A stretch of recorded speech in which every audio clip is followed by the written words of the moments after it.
bağlantılarımız olacak. Ağırlıklı konumuz bu bugün.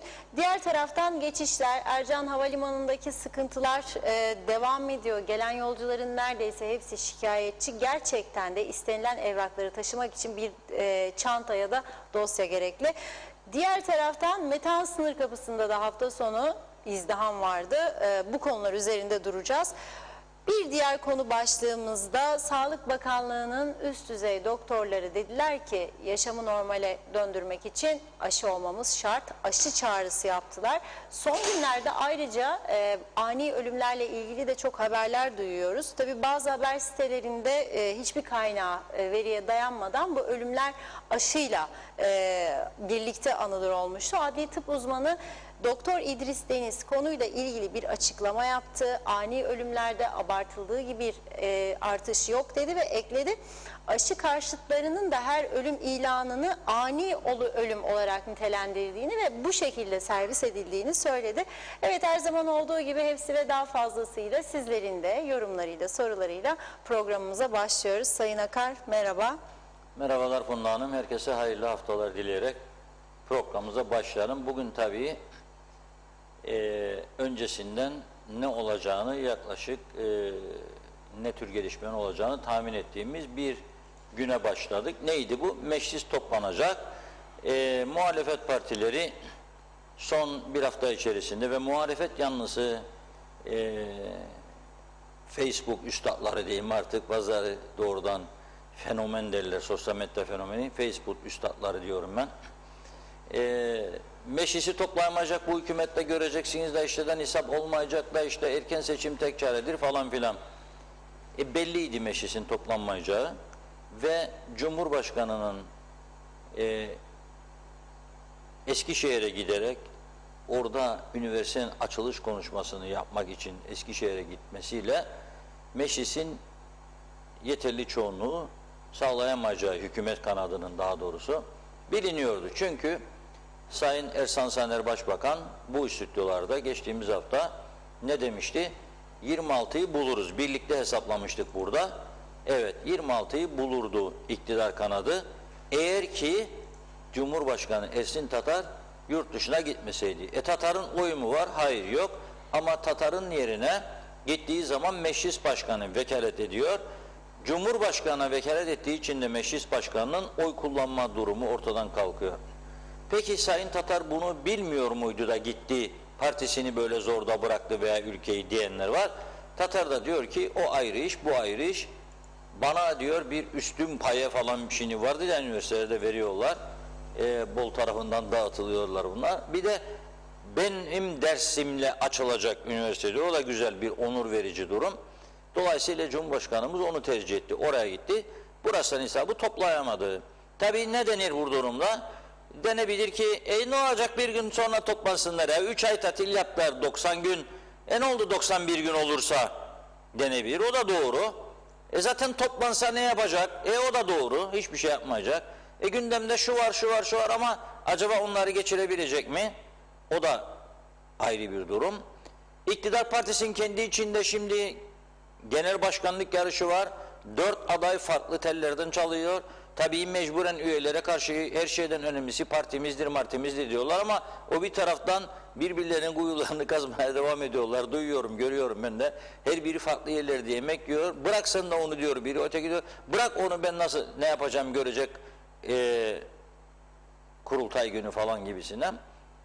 Yani böyle bir durum var. Biliyorduk olacağı ve nitekim beklenen oldu. Nisap sağlanamadı, meclis toplanamadı. Şimdi bundan sonra ne olması lazım? Önemli olan odur.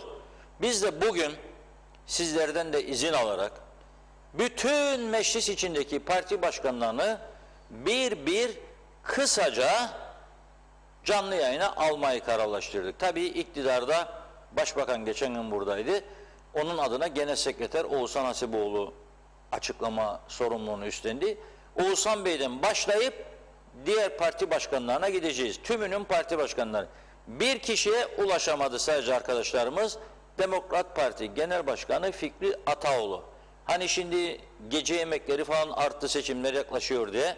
Her gece bir yerden görüyoruz Fikri Bey'imizi. Güzel bir propaganda yapıyor. Büyüyoruz diyor. Depe çığ gibi büyüyor. Bizi duyuyorsa şu anda kendisi veya uzmanları veya partilileri bir alo desinler Sayın Başkan'a, onu da bağlamaya hazırız. Diğer tüm parti başkanları, mecliste temsil edilen tüm parti başkanları önce UBP Genel Sekreter'den başlayarak kısa sürelerle bugünkü yayınımıza bağlanacaklar. Amacımız nedir? Yarın meclis var yine, 24 saat eklendi. Bu meclis açılırsa ne olur, açılmazsa ne olur? Nasıl bir çıkış yolu bulunmalıdır? Bunu onlarla konuşmaya çalışacağız. Sizleri de en güzel şekilde aydınlatacağımızı düşünüyoruz. Ve arkadaşlarımız şu anda Oğuzhan Hasipoğlu Bey'i arıyorlar veya aramışlardır. Onunla başlayacağız. Çünkü yarın diyelim ki nisap sağlandı, meclis toplandı. Ondan sonrası ne olacak? UBP'li bütün milletvekilleri tüm birleşimlere katılacak mı?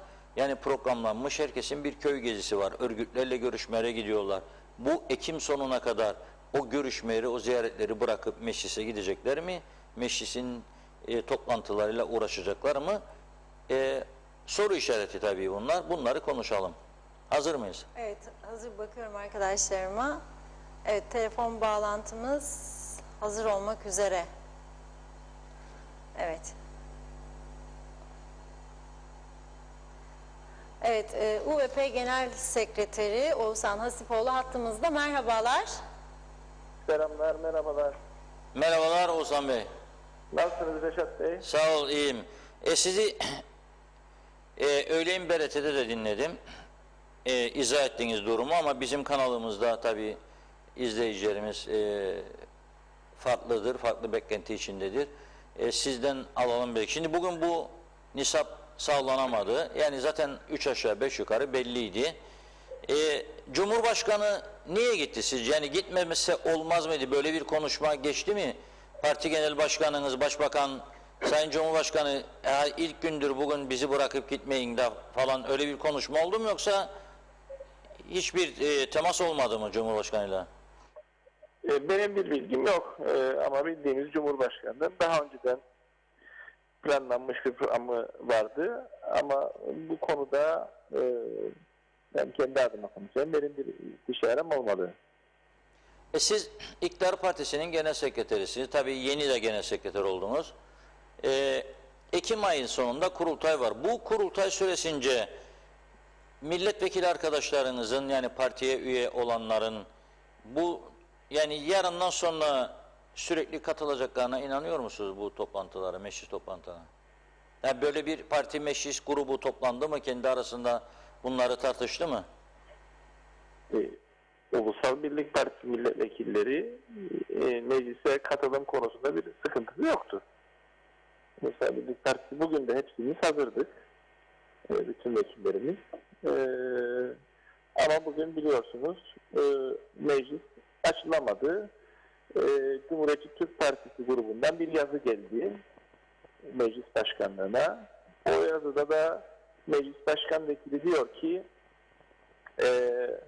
ben açmıyorum meclisi, bazı siyasi sebeplerden ve nisap sorunu yaşanacağından dolayı meclisi açmıyorum şeklinde bir yazı geldi.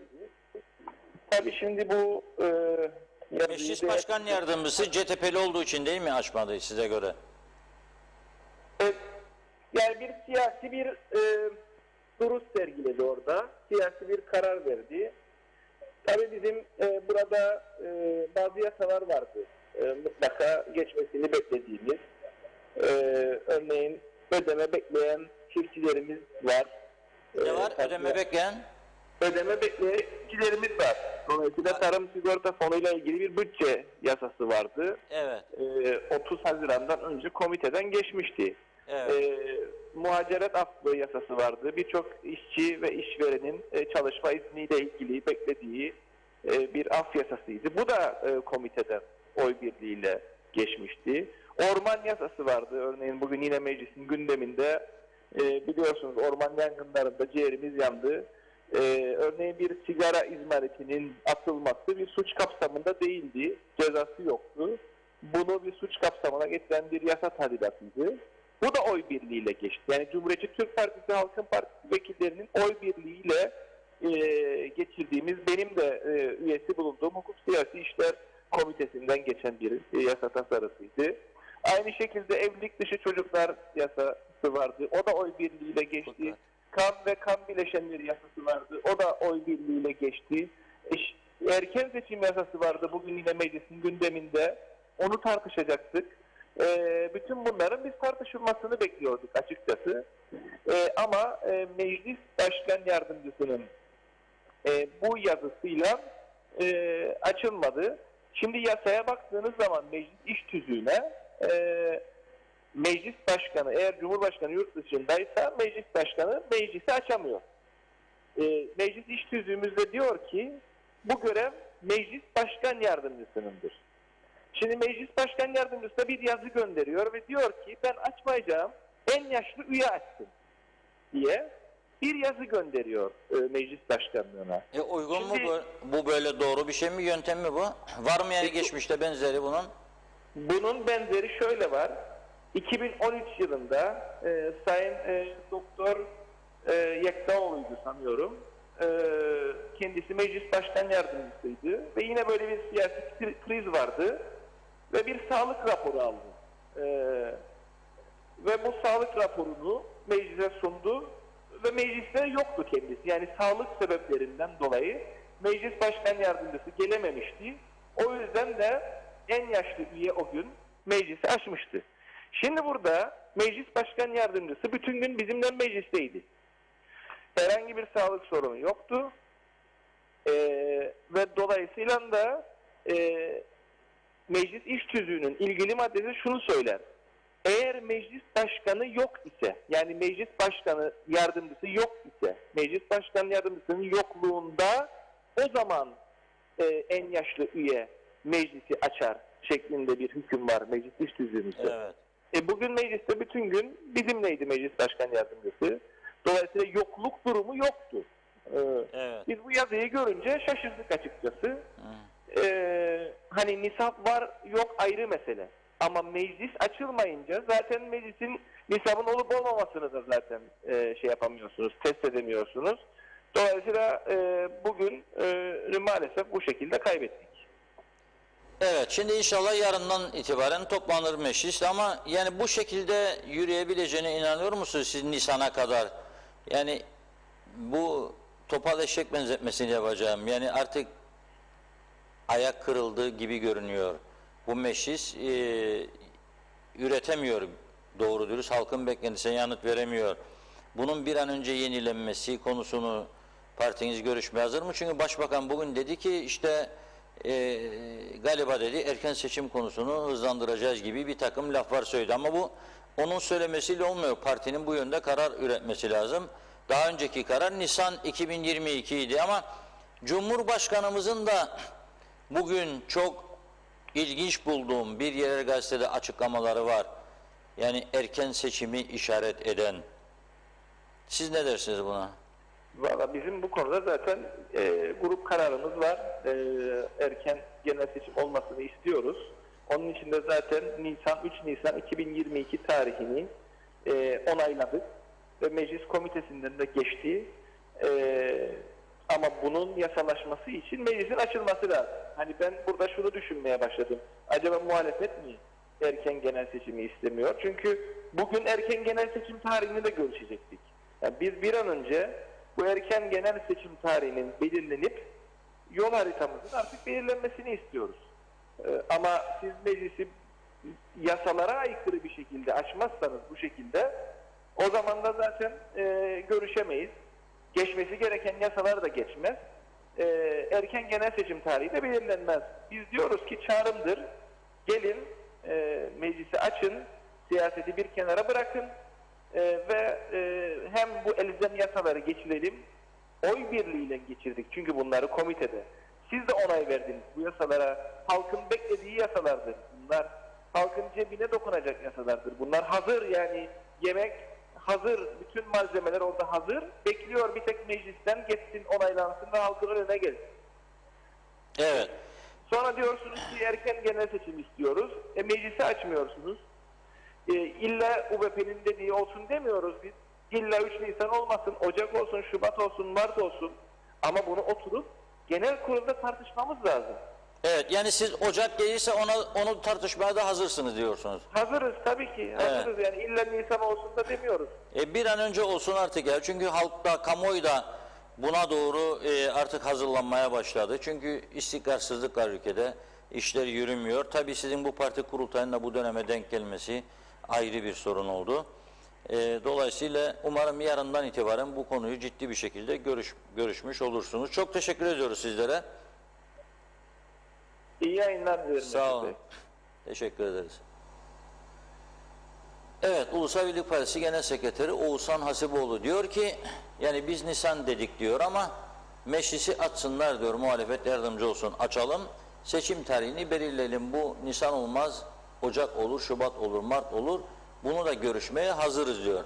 Kaldı ki Ulusal Birlik Partisi Ekim sonunda gerçekleşecek kurultay öncesinde böyle bir kararı zor alır diye düşünüyorum. Çünkü kurultaya göre şekillenecek UBP'nin seçim takvimlemesi. Yani Sayın Başbakan kazanırsa o zaman farklı bir tarih olabilir. Veya Nisan dediği gibi Nisan'ı sürdürebilir. Başka biri kazanırsa seçimi, 4 aday var çünkü UBP içinde, onlar daha erkene alınmasını ön plana çıkarabilir. Her halükarda memleket erken seçimi artık gündemine almış oldu bence. Çünkü görünen köy kılavuz istemez, yürümüyor. Yani bu şekilde 26 sayı ile bir iktidar, yani 50 sandalyeli mecliste zor. Bir tane sandalye zaten Cumhurbaşkanı'na ait. Sayın Tatar'ın Cumhurbaşkanı seçilmesinden bu yana boş duruyor. Geçtiğimiz aylarda seçim yapılması lazımdı. O seçim yapılmadı. Anayasanın çiğnendiğini söylüyor yargıçlar. Bir taraftan bir milletvekilimiz 3 yıldır İstanbul'da yaşıyor. Meclise hiç uğramaz oldu. Kıbrıs'a da uğramaz oldu. Onun sandalyesi de boş. Zaten baktığımızda dünyada benzeri görülmemiş bir durum var ortada. Yani Cumhurbaşkanı seçildiği yeri boş. Halbuki yasa var, anayasa var. Yerine seçim diyor. Siz ya seçmiyorsunuz. Bir milletvekili gidiyor, ben istifa ettim. Onun istifasını kabul etmiyorsunuz. Burada çok ciddi bir çelişki var. Gene KKTC dünyada bir ilki başarmış oluyor. Evet, bu arada Halkın Partisi Genel Başkanı Sayın Kudret Özersay hattımızda. Hoş geldiniz yayınımıza. Merhaba. Merhabalar, hoş bulduk. İyi yayınlar Reşat Bey. Selamlar hocam, nasılsınız? Hanım selamlar. Nasılız? Karaciğerimiz beyaz oldu Reşat Bey. Nasıl? Yani az yağda mı pişirdiniz, ciğeri de beyaz oldu, yoksa yağ mı çok geldi? Rahmetlik dedem öyle dedi. Karaciğerimi beyaz ettim bunlar diye. Şunu söyleyeyim, kişisel olarak söylemiyorum bunu ama az önce bir kısmını siz söylediniz. Yani ara seçim yapılması lazım. Meclisteki boşluğun doldurulması için Cumhurbaşkanı seçildikten sonra anayasaya aykırı bir biçimde anayasayı yok sayarak yapmıyorlar. Yurt dışında sanki de İstanbul Milletvekilidir Ulusal Birlik Partisi'nin. Ulusal Birlik Partisi İstanbul Milletvekiline dönüşmüş durumda. Bir milletvekili istifasını gönderiyor. UBP, Demokrat Parti ve Yeniden Doğuş Partisi oylarıyla bu istifayı kabul etmiyorlar ve ülkeye bile gelmeyen bir vekile maaşını vermeye devam ediyorlar. Bunu sağlayan 3 tane siyasi parti. Meclisin kendisi değil ki, niye meclis suçlansın bununla ilgili? Dolayısıyla mecliste bu eksiklikler de devam ediyor. Hükümetin de meclisi normal şartlarda Reşat Bey şöyle söyleyeyim. Parlamenter bir sistem var değil mi burada? Evet. Meclis desteğine sahip olan bir hükümet yönetir memleketi. Anayasa böyle bir anayasa ya. Burası böyle bir ülke. Meclisin desteğine sahipseniz 26 güven oyunu alırsınız. O güveni muhafaza ettiğiniz sürece, meclisin desteğini koruduğumuz sürece memlekette hükümet etmeye devam edersin. Buraya kadar tamam. Yanlışlıklarla, istifalarla, dışarıdan desteklerle, ayak oyunlarıyla. Peki, güven oyunu aldınız. Dışarıdan vekil istifa ettirdiniz. Şimdi o vekillerle yapılan pazarlıklar da çıktı ortaya. Dikkatinizi çekerim. Ve güven oyunu aldınız. Ama siz Hükümet olarak bu güveni koruyamadınız ki. Meclis desteğini muhafaza edemediniz ki. Nasıl edemediniz? Sonraki bir yılın önemli eşikte meclis başkanı seçerken mesela veya belli bazı yasaları meclise getirirken veya ara seçim yapma kararı alamazken bütün bu önemli eşiklerde görüldü ki sizin aslında meclis desteğiniz yok ve pek çok örnekte bu hükümet meclisi dahi toplayamadı. Neden? Çünkü meclis desteği yok. Ne zaman toplayabildi? Ne zaman ki bir tane, iki tane milletvekilini ikna ettiği pazarlıklarla, kimi alverlerle, kimi başka pazarlıklarla sadece o zaman meclisi toplayabildi. Demek ki meclis hükümete güvendiği için değil, zaman zaman meclisteki bazı vekillerle bazı pazarlıklar, siyasi pazarlıklar yapıldığında ve başarılı olunduğunda bu meclis toplandı bugüne kadar. Demek ki aslında hükümetin meclis desteği yok. Bir örnek, en son, en yakın örnek. Dün itibariyle Sayın Ersan Saner'in açıklaması yok mu Reşat Bey? Sayın Ersan Saner şunu demedi mi dün yaptığı açıklamada ve bugün sabah yaptığı açıklamalarda BRT'ye canlı bağlanarak bizim hükümet olarak nisap sıkıntısı yaşayacağımızı düşünmüyor. Nisap sorunumuz olmayacaktır. 26'mız vardır gibi cümleler kurdu Sayın. Bana da söyledi, burada söyledi yani Tamam. hesap yaptık birlikte 26'mız var. Peki bu neyin göstergesi? Bu şunun göstergesi Reşat Bey. Sayın Ersan Saner'in kendi koalisyon ortakları ve vekilleriyle göstergesi. Bir başbakanın bir gün sonra veya o gün bizim nisap sorunumuz yoktur dedikten 2 saat sonra meclisi toplayamaması ne demektir Reşat Bey? Demek ki siz koalisyon ortaklarınız ve vekillerinizle ilgili, onların ne beklediğiyle ilgili, onların meclise gelip gelmeyeceğiyle ilgili olarak da doğru değerlendirme yapamıyorsunuz demektir. Bu bir. İkincisi de bütün bu büyük resme baktığımız zaman meclis desteğine sahip olmayan hükümetin aslında çoktan ruhunu teslim ettiği ve bu defin işlemini özellikle yapmaktan kaçındıklarını gösteriyor. Yani ortada ölü bir hükümet var. Meclis desteğine sahip olmayan bir hükümet var. Ama yetişip bir kez hükümet olmuş. Oradan kalkmak istemiyor. Hükümet öldü demek istemiyor. Çünkü kurultaya giderken hükümet de gitmek istiyor. Çünkü kurultaya giderken başbakan olarak kurultaya gitmek istiyor. Bu sebeple ölen hükümete canlı muamelesi yapıyorlar. Bütün mesele de budur. Bugün sabah itibariyle de meclisi yine toplayamamış olmaları bunun göstergesidir bize göre. Ve mesela az önce aldığımız bir bilgi, normalde meclisin toplanması için bir oylama yapılır. Nisap sağlanamazsa 24 saat sonra tekrar oylama yapılır ya Reşat Bey. Evet. Sonra 24 saat sonra sağlanamazsa tekrar yapılır. Ta ki meclis açılsın, çünkü görevi var meclisin, yasalar yapılacak. Ne yapmışlar? Az önce bir karar almışlar. Demişler ki Perşembe gündür meclisin açılma günü, o denetim günü, yasama günü değil. Dolayısıyla büyük ihtimalle şimdi meclis iş tüzüğünde de açıkça yazmadığı için gelen pazartesiye kadar meclisi yasa yapmak için aşmayacaklar.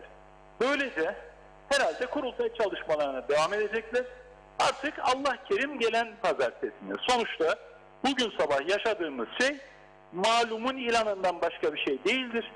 Hükümet aslında bitmiştir de kimse bunu söylemeye cesaret edemiyor. Çünkü hükümetin mevcudiyetinden yarar elde ediyor. Başka bir şey değil. Kurultayla ilgili olarak yarar elde ediyor. Evet, şimdi az önce Sayın Hasipoğlu dedi ki meclisi açsınlar. Biz seçimlerin Nisan değil Ocak, Şubat, Mart'ta da yapılması konusunu tartışmaya, görüşmeye hazırız diyor. Şimdi önce şunu sorayım. Kısa gidelim, birkaç tane soru var çünkü aklımda. Bir tanesi, bu hükümet Nisan'a kadar götürebilir mi bu ülkeyi sizce? Kesinlikle götüremez. Yani bu hükümet meclisi çalıştırabilen bir hükümet değil. Kaldı ki bu hükümetin memlekete faydası olacağını düşünsek, biz bu hükümete çıkıp destek verelim zaten meclisi açsın diye. Ama her gün memlekete zarar verdiğini görürüz bu hükümetin yaptığı işlerle. Dolayısıyla memlekete ve halka zarar veren bir hükümete niye destek vereyim ki ben? Neden yani? Peki o zaman hükümet olduğu iddiasında bulunan biz değiliz Reşat Bey. Ben hükümetin iddiasında bulunan Ulusal Birlik Partisi'dir, Demokrat Parti'dir ve Yeniden Doğuş Partisi'dir. Dolayısıyla nisabı sağlamaları gerekir. Sağlayamıyorlarsa da hükümet yok demektir. Evet, en erken ne zaman olmalı sizce bu seçim? Mesela bu yıl sonu Aralık ayına hazır mı siyasi partiler böyle bir karar alırsa? Bakın, anayasaya göre zaten hükümet düşerse veya bu ilan edilirse anayasanın ilgili maddesine göre belki de 60 gün sonra seçime gidilmesi gerekecek zaten. Dolayısıyla söylediğiniz mümkün olur o zaman. 60 gün erken değil mi hocam? Daha çok kişi var cizmeleri yeni sandıktan çıkarma çalışıyorlar. Hizmeler meselesi değil, vatandaş artık neyin ne olduğunu bence görür de şunu söyleyeyim. Az önce Sayın Hasipoğlu'nun söylediği ifade işte Ocak'ta da olur, Şubat'ta da olur, öyle mi? Peki biz Sayın Saner ile Halkın Partisi ve Cumhuriyetçi Türk Partisi, iki muhalefet partisi, biz Sayın Saner ile Haziran'da anlaştık, Ocak'ta seçimler yapılsın diye. Tamam mı? Ve bunu Sayın Saner Başbakan olarak aldığı Ulusal Birlik Partisi milletvekillerine götürdü. Yani meclis grubuna götürdü. Ulusal Birlik Partisi milletvekilleri bunu kabul etmedi. Yani Başbakan kendi partisinin milletvekillerine bizimle prensipte anlaştığı Ocak tarihini kabul ettiremedi Reşat Bey. Ve biz Ersan Bey'le bu konuştuğumuz havada kalmış oldu. Şimdi eğer Haziran'da olan ve bizim böyle ortada kaldığımız bu konuşmaya benzer bir şey, bir düşünceleri, bir önerileri varsa işte Ocak'ta falan gibi, şimdi o zaman otursunlar, milletvekilleri de dahil bir karar alsınlar, bir grup kararıyla bize gelsinler ve öneri yapsınlar. O zaman oturulup değerlendirilsin. Ne değerlendirilsin? Ocak'ta mı seçim olacak? Ocak'ta seçim olması karşılığında belli bazı yasaların meclisten geçmesi için, bütçenin meclisten geçmesi için birkaç tane de temel yasanın, seçim halk oylaması yasasındaki değişikliklerin meclisten geçmesi için nisabı muhalefet de versin, birlikte onu geçirelim. Ama hükümete açık çek bir biçimde her konuda nisap verip her konuda dilediği gibi yasama faaliyeti mecliste yapsın diye destek vermek değildir kastettiğimiz bizim. Evet. Kastettiğimiz şey memleket faydasına olacak olan birkaç tane temel yasanın değiştirilmesi, geçmesi ve bütçenin onaylanması, yapılması ve onaylanması için tarihte anlaşılır, muhalefet de o anlamda destek vermeyi değerlendirir. Konuşulabilecek olan şey budur ama biz yine Haziran ayında yaşadığımızı yaşamak istemiyoruz. Yani Ersan Bey bir şey söyleyecek, ondan sonra milletvekilleri bunu kabul etmeyecek Ulusal Birlik Partisi'ne. Böyle şey olmaz. Bu ciddiyetsizlik olur. Dolayısıyla eğer bir düşünceleri varsa Sayın Hasipoğlu bunu çıkıp da basında falan söylemesinin bir manası yok ki. Otursunlar, parti olarak bir karar alsınlar. Ve yürüyelim. Eğer kurultay sürecinde oldukları için bir karar alamıyorlarsa bir zahmet kurultayın ertesinde bir karar alsınlar da gelsinler bize. Biz de bilelim karşımızda bir muhatap var. Yani bir karar almadan sadece kurultayda aday olan şimdiki başbakanın bir öneri yapmasının bizde artık bir karşılığı yok. Peki. Ulusal Birlik Partisi milletvekillerinin de buna tamam dediği, aldıkları bir kararla gelsinler bir öneriyle biz de düşüncemizi söyleyelim. Evet. Hangi yasanın değişmesini ve nasıl değişmesini, biz memleketin menfaatine olacak olan değişiklikler bağlamında bunu konuşuruz tabii ki. Şunu sorayım, şimdi bu meclis bugün toplanamadı. Yarın toplanacak, deneyecek değil mi bir daha? Normalde olması gereken oydu ama az önce bize meclisten gelen bilgi toplanma yönünde bir içeriye girip o yoklama yapılmadığı için bugün, denemediği için toplanmayı, iş tüzükte de toplanmayı dener ve toplanamazsa 24 saat sonra tekrar toplanır ifadesi yer aldığı için, başka bir şey de yazmadığı için toplanmayı denemedi zaten. Denemediği için 24 saat sonra tekrar denemesine gerek yoktur zaten diyerek gelen pazartesi artık yasama faaliyeti için toplanacak noktasındadır. Şu anda meclisteki görüş. Dolayısıyla yarın toplanmayı denemeyebilir bile, böyle bir davet zaten meclisten gelmedi şu anda. Peki, orada da anayasa ve iş tüzük açısından ne kadar hukuka uygun bir şey yapılıyor biz de onu izliyoruz şu anda. Anayasa ve iş tüzük falan KKTC'nin dünya çapında ünlü anayasası. 3 defa toplanmayınca hani hükümet düşermiş böyle bir şey var mı?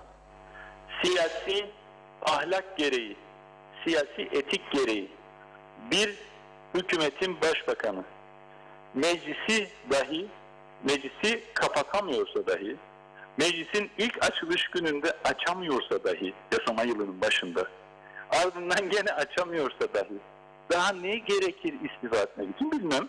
Ama hükümetin artık bittiğinin ilanıdır. Bu başka bir şey değil. Ama dediğim gibi bir kurultay yarışı olduğu için çıkıp bunu söylemeye kimse cesaret etmiyor. Hükümet ortaklarından. Evet, son bir soru hocam. Tabii. Bu seçim yasasını aman diyor size Yüksek Mahkeme Başkanı, yani Seçim Kurulu Başkanı. Bununla gitmeyin seçime diyor, bir hafta sürecek diyor. Herkes sandıklar gece kapanmak zorunda kalacak. Sabah tekrar açılacak. Bir değişiklik düşünüyor musunuz? Yani parti... Biz de aynı benzer görüşleri taşıyoruz Yüksek Mahkeme Başkanı'yla.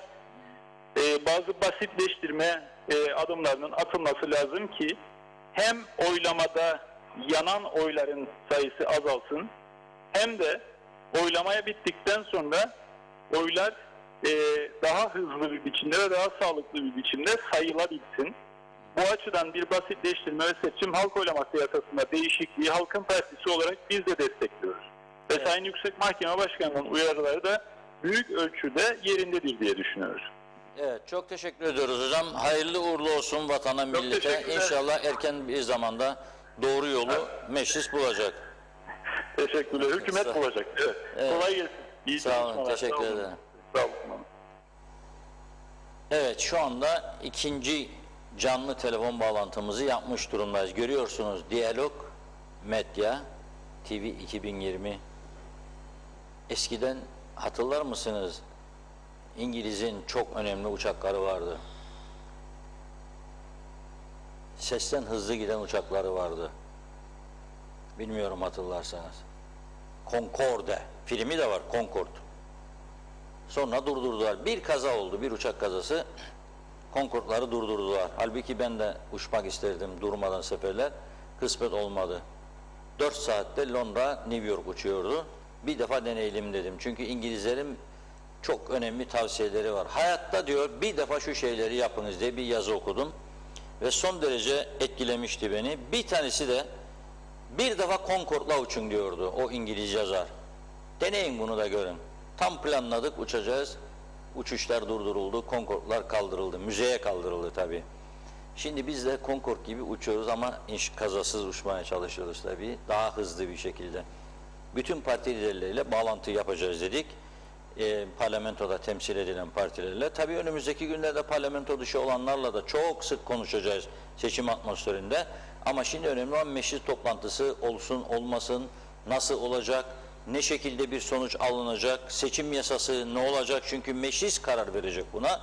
O dolayısıyla önce UBP Genel Sekreteri Sayın Oğuzhan Hasipoğlu, daha sonra Halkın Partisi Genel Başkanı Sayın Kudret Özersay, şimdi de Cumhuriyetçi Türk Partisi Genel Başkanı Sayın Tufan Erhürman'la konuşacağız. Bakalım ne olacak. Evet, kendisi hattımızda. Merhabalar. Merhaba efendim, iyi yayınlar dilerim. Selamlar hocam. Selamlar Reşat Bey, nasılsınız? Sağ olun hocam. Evet, bugün meclis tabii olmadı. Az önce Kudret Bey diyor ki yani yarın da olmaması için bir taktik geliştirmeye çalışıyorlar diyor az önce aldığımız bilgiye göre. Bir hafta sonra diyor, siz bir hukuk adamısınız aynı zamanda, olabilir mi? İktidarın hakkı var mı meclisi, yani hemen bir gün sonra toplamayıp da bir hafta sonra erteleme, yasalar, anayasalar, tüzükler, müzikler, nedir bu işe? Vallahi Sayın Akar, aslında Sayın Hasipoğlu'nu ibretle dinledim. Biraz da şaşkınlıkla dinledim. Yani bu kadar aydan sonra Sayın Hasipoğlu'nun hukukçu olarak nihayet iş tüzük hükümlerinin ayrıntılarıyla ilgili konuşmaya başlaması gerçekten sevindirici. Çünkü biliyorsunuz aylardır bu hükümet ihlal edilmedik anayasa kuralı, ihlal edilmedik iş tüzük ve yasa kuralı bırakmadı. Bu hükümet aylardır meclis orada durmasına rağmen yasa gücünde kararnamelerle ve anayasaya aykırı olduğu sabit olan yasa gücünde kararnamelerle ülkeyi yönetmeye çalışıyor. Ve şimdi aniden Sayın Hasipoğlu bu konularda hiç sesi çıkmazken şimdi aniden iş tüzük hükümlerinden bahsediyor. Birincisi bu. İkincisi, sorduğunuz soruya direkt bir cevap vereyim. Meclisteki iş tüzük bize bu durumda, Yani meclis açılıp da nisapsızlıktan dolayı dağıldığında değil. Meclis nisapsızlıktan dolayı hiç açılamadığında ne olacağını iş tüzük söylemiyor. İş tüzük bunu açıkça düzenlemiyor. Neden? Çünkü iş tüzüğü hazırlayanlar çok doğal olarak bir gün gelecek de meclis çoğunluğuna dayalı olduğu iddia edilen bir hükümet olacak. Ama bu hükümet meclisi açmayı ve kapamayı beceremeyecek diye bir öngörü üzerinden bu iş tüzüğü hazırlamadılar. Dolayısıyla bunun içine böyle bir hüküm koymadılar. Böyle bir hüküm konmadığı zaman ne yapılır? Yorum yapılır. Yorum neyin lehine yapılır? Meclis yasama için vardır ya esas itibarıyla. Yorum her zaman yasama faaliyetinin lehine yapılır. Dolayısıyla bugün toplanamadıysanız yarın hemen 24 saat içinde tekrar toplanın ki yasama faaliyeti aksamasın diyor iş tüzük bize. Hangi durumda? Mecliste nisap var mı diye toplanıp da nisabın sağlanamadığı durumda. Nisap yok diye meclis toplanamadıysa da yorum yoluyla aynı şeyi yapıp 24 saat sonra aslında meclisi açmak gerekiyordu. Ama o yorum öyle yapılmadı belli ki. O yüzden bize bildirilen şey hayır pazartesi yarın toplanmayacak meclis, perşembe günü toplanacak. Şimdi bu hangi zihniyetin ürünü? Demin Sayın Hasipoğlu dedi ya önemli yasalar vardı önümüzde. Biz bugün toplanmak istiyorduk ki bu yasaları geçirelim. Halkımız bu yasaları bekliyordu. Gerçekten bazen aklımızla dalga geçildiğini fena halde düşünmeye başladım Reşat Bey. Çünkü sözü edilen yasalar çok iyi hatırlayacaksınız. Meclisin kapanmasından önce meclisin gündemindeydi. Yani eğer Haziran'da meclis kapanmadan önce nisabı sağlamayı becerebilseydi bu hükümet zaten o yasalar geçecekti. Haziran'da meclis kapanmadan önce geçecek. Ama onu ne yapamadılar? Nisabı sağlamayı beceremediler. Dolayısıyla o yasalar geçmedi ve bir sürü insan aylardır o yasaları bekliyor. Hem de Sayın Hasipoğlu'nun dediği gibi o yasaların pek çoğu da oy birliğiyle komiteden geçmiş yasalardı. Yani muhalefetin de oyu vardı. Ama nisabı sağlayamayı beceremedikleri için o yasalar geçmedi. Bu bir. Bugün meclisi açamadınız. 24 saat sonraya yorum yapıp da meclisi açsaydınız gene o yasaları geçirmek mümkündü. Hayır siz yorumu da onun aleyhine yapıp yasama çalışmasını da pazartesine ertelediniz. Dolayısıyla o yasaların geçmesini de pazartesine ertelemiş oldunuz.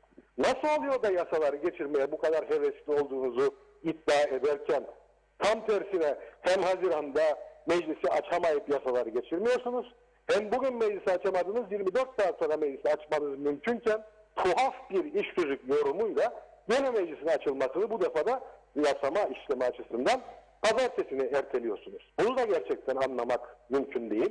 Bir başka tuhaf yorumu Sayın Hasipoğlu'nun son günlerde dediğim gibi gerçekten aklımızda dalga geçildiğini hissettiriyor bize. Diyor ki ben artık diyor düşünmeye başladım ki diyor bu muhalefet aslında seçimi istemiyor. Ya muhalefet seçimi istemiyor derken birazcık olsun hafızanızı zorlasanız şunu hatırlayacaksınız. Hatırlayın meclis başkanı seçilemedi mecliste diye. Sayın Saner kürsüye çıktı ve dedi ki Ekim yazıyor hükümet programında ama muhalefet tarih belirlesin. Ekim'den önce erken seçim yapalım dedi. Biz Cumhuriyetçi Türk Partisi olarak çıktık ve dedik ki Nisan'da erken seçim yapalım. Hayır kulaklarının üstüne yattılar onu geçiştirdiler. Haziran dedik onu da geçiştirdiler. Sonra 3 muhalefet partisi hatırlayacaksınız. TDP, CTP ve Halkın Partisi. Üçümüz ortak öneri verdik. Ağustos'ta erken seçim yapalım dedik. Onu da geçiştirdiler. Onu da görüşmediler bile. Ve sonra biz gelin uzlaşalım erken seçim tarihini birlikte belirleyelim dememize rağmen muhalefeti dışlayan bir ad hoc komite kurup sırf kendi istedikleri tarihi belirlesinler diye Nisan ayını seçim tarihi olarak belirlediler. Bu süreç böyleyken siz nasıl hala çok büyük bir vurdum duymazlıkla bu kelimeyi bilinçli kullanıyorum. Ciddi bir vurdum duymazlıkla demek ki muhalefet seçim istemiyor gibi tuhaf, abesle iştigal bir yorum yapmaya kendinizi mezun hissedebiliyorsunuz. Gerçekten bunu anlamam mümkün değil. Aynı Sayın Hasipoğlu demin gene sizin programınızda biz illaki UBP'nin istediği olsun demiyoruz. Uzlaşma olsun seçim tarihi üzerinde diyor. Ya aylardır bunu söyleyen biz değil miyiz? Siz değil miydiniz muhalefet size uzlaşma için çağrı yapmasına rağmen kalkıp da muhalefeti dışlayan bir ad hoc komite bize göre anayasaya aykırı olduğu için Anayasa Mahkemesi'ne götürdüğümüz bir ad hoc komiteyi kurup da muhalefet hiç içinde değilken ve muhalefetle uzlaşmak için hiçbir çaba göstermemişken Nisan 2022'yi seçim tarihi olarak belirleyen siz değil miydiniz? Madem ki uzlaşmaya bu kadar meraklıydınız, niye böyle bir ad hoc komite kurarak bu işi yapmayı tercih ettiniz? Ya gerçekten inanılır gibi değil Sayın Hasipoğlu'nun söyledikleri. Bir başka nokta, sizin programınızda yanılmıyorsa da başka programlarda da. Sayın Saner kendisi değil miydi bugün için 26'sı var diyen? Bunu aynen söylemediniz. Öyle dedi. Siz de 26 var dedi. Beraber birlikte hesapladık. Peki ben size soruyorum. Bizim Sayın Armağan Candan'a söylediğimiz 26 mecliste olduğu anda sen gireceksin ve meclisi açacaksın dedik Sayın Armağan Candan'a biz. Çünkü Sayın Saner dün akşamda, bugün sabahleyin bazı programlarda bizim 26'mız zaten var dedi. Peki soruyorum size. Sayın Senleroğlu'nun bugün meclise giremeyeceği biliniyor muydu? Biliniyordu değil mi? Dolayısıyla bu hükümetin 27 desteği var mecliste. Sayın Senleroğlu girmeyince 26 oluyor. Evet. Ama Sayın Zaroğlu da bugün sabahleyin televizyon programlarında bu meclise girmeyeceğini çok açık bir şekilde söylemedi mi? Çok açık bir şekilde söyledi. Peki o zaman nasıl 26 var? 25 var. Sayın Zaroğlu ile Sayın Senleroğlu girmediği anda zaten hükümetin meclisteki desteği 25'e düşüyor. Nasıl bir hesap kitaptır ki Sayın Saner bugün sabahleyin bile meclis 10'da açılacak, bugün sabahleyin televizyon programlarında 26'sının var olduğunu söylüyor. Evet. Bu nasıl, yani siz daha bu hesabı bile yapamazken nasıl ülkeyi yönettiğinizi iddia edeceksiniz ki?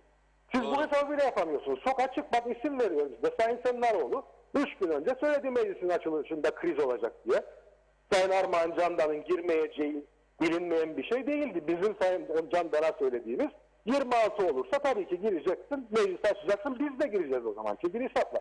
Evet. Sayın Ersel Saner'in söylediği de 26'mız var diyor. Söylüyorum, isim söylüyorum. Ama toplayamadı. Hocam şimdi işte.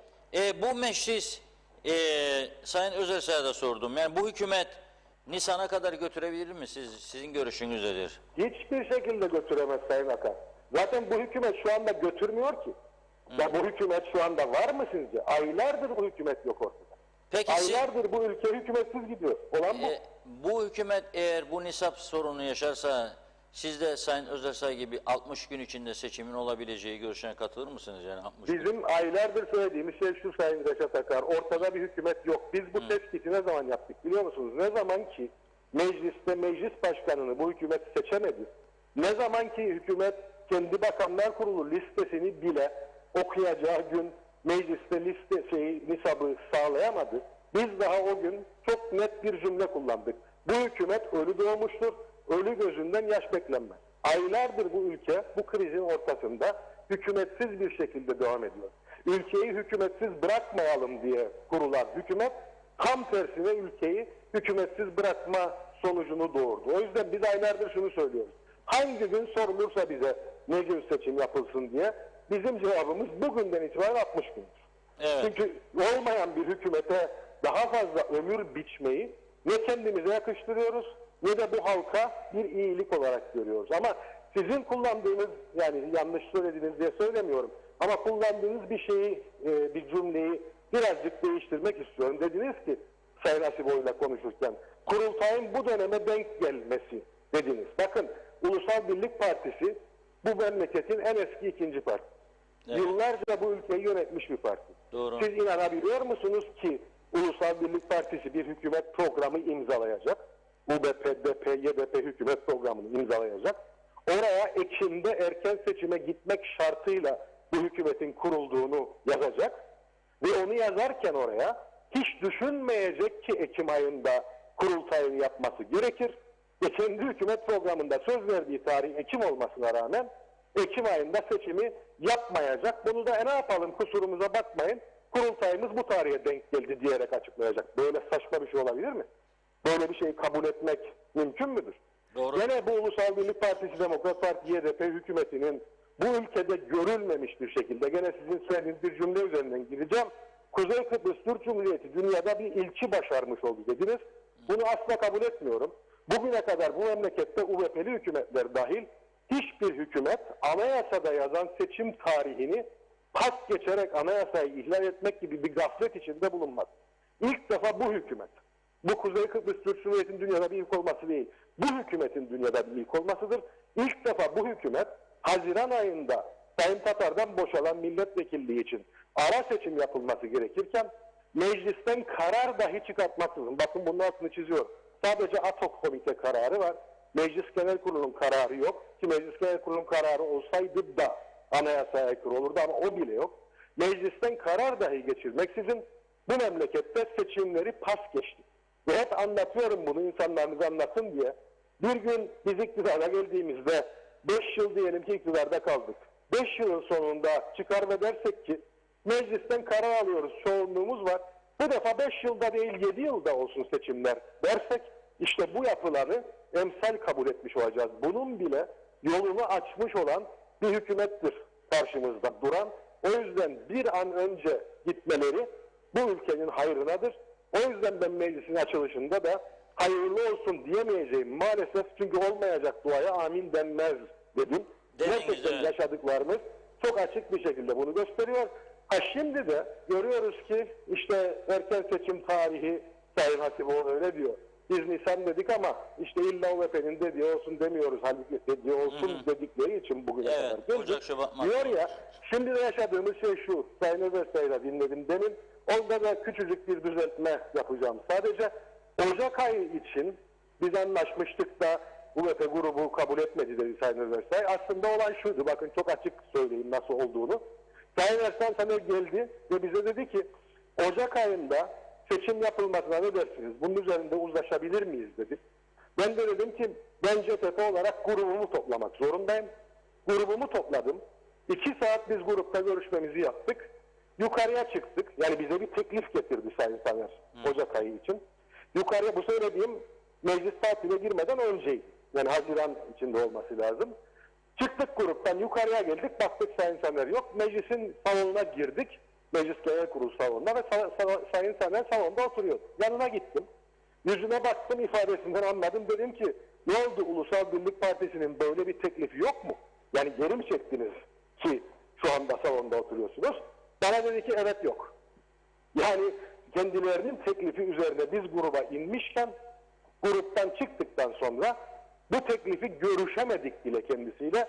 Çünkü Ulusal Birlik Partisi Meclis Grubu belli ki Sayın Taner'in teklifini kabul etmemişti. Peki şimdi burada yaşadığımız sorun bir muhataplık sorunudur da aynı zamanda. O yüzden de bize eğer bir teklif getirilecekse bunun Ulusal Birlik Partisi grubu ya da yetkili organı her kim ise oradan bir karar şeklinde çıkması gerekiyor. Aksi takdirde biz 2'de 1'de bu duyumlar üzerine, yani kendi gruplarında karara dönüşmemiş bir takım öneriler üzerinde grup toplantısı yapmak durumunda değiliz. Bu bizim kendi parti olarak ciddiyetimize yakışmaz. Peki tabii size suçladılar, sizden olan meclis başkan yardımcısı gitmedi, açmadı, etmedi diye. Bakın söylüyorum Recep Bey, çok açık isim veriyorum. Sayın Sennaroğlu ve Sayın Zaroğlu ile beraber 27 olur hükümetin desteği. İsim veriyorum. Evet. Sayın Ersan Taner 26'm var dedi mi demedim. Siz söyleyin. Size Var, söyleyin. dedi. Var dedi. Peki var mı? Sayın Sennaroğlu girmeyeceğine göre, Sayın Zaroğlu da girmeyeceğini açıkladığına göre bu hükümetin 26'sı var mı? Hala bunu konuşacak bir zemin var mı ortada ki bu kadar zamandır ne iş tüzük, ne anayasa, ne yasa tanıyanlar şimdi çıkıp da bana iş tüzükten bahsediyorlar. Yeah. Çok açık söylüyorum işte. 26, soruyorum. 2 kişi yok. 27'den 2 çıkınca 25 kalıyor. Nasıl 26? Peki şunu son sorayım size de. Bu seçim yasasının sizde düzeltilmesi gerektiğine inanır mısınız? Değiştirilmesi, yani daha pratik bir seçim. Biz bunu aylardır söylüyoruz Sayın Reşit Akar. Çünkü Sayın Yüksek Mahkeme Başkanı'nın söylediğini dikkate almak zorundayız. Yüksek Mahkeme Başkanı aynı zamanda Yüksek Seçim Kurulu Başkanı biliyorsunuz. Evet. Ve o zorlukları yaşayan ekibin en başında olan şahıs Sayın Yüksek Mahkeme Başkanı. Ama aylardır söylememize rağmen mecliste çoğunluğa sahip olanlar bu konuda bizimle tek bir diyalog kurmadılar. Bakın koskoca bir yaz geçti. Koskoca yazın içerisinde ne seçim tarihiyle ilgili olarak ne seçim yasasıyla ilgili olarak bir tek defa bile bizimle diyalog kurulmadı. Ötesine geçiyorum. 2 gün önce, 3 gün önce Sayın Sennaroğlu açıklama yaptı gazetecilere. Dedi ki meclisin açılış günü kriz olacak dedi. Armağan Candan'ın meclise gireceğini düşünmüyorum dedi. Peki buna rağmen Sayın Taner bizimle bir diyalog kurdu mu? En azından bize sordu mu? Meclisin açılışında yardımcı olabilir misiniz diye bir şeyi sormak gibi bir denemede bulundu mu? Hayır, bunu da yapmadı. Evet. Tam tersine dün gece itibariyle çıktı ve dedi ki bizim 26'mız var. Yani bu hükümet hem çoğunluğa sahip değil, Hem mecliste artık desteğini tamamen yitirmiş durumda. Ama hem de ilginç bir şekilde ben çoğunluğa sahibim, ne istersem yaparım, seçim tarihini ben Nisan diye belirlerim, ATOK komiteyi de istediğim gibi kurarım. Çünkü ben çoğunluğa sahibim. Hatta ne demişti o zaman Sayın Saner? Azınlığın tahakküm kurmasına da izin vermem demişti.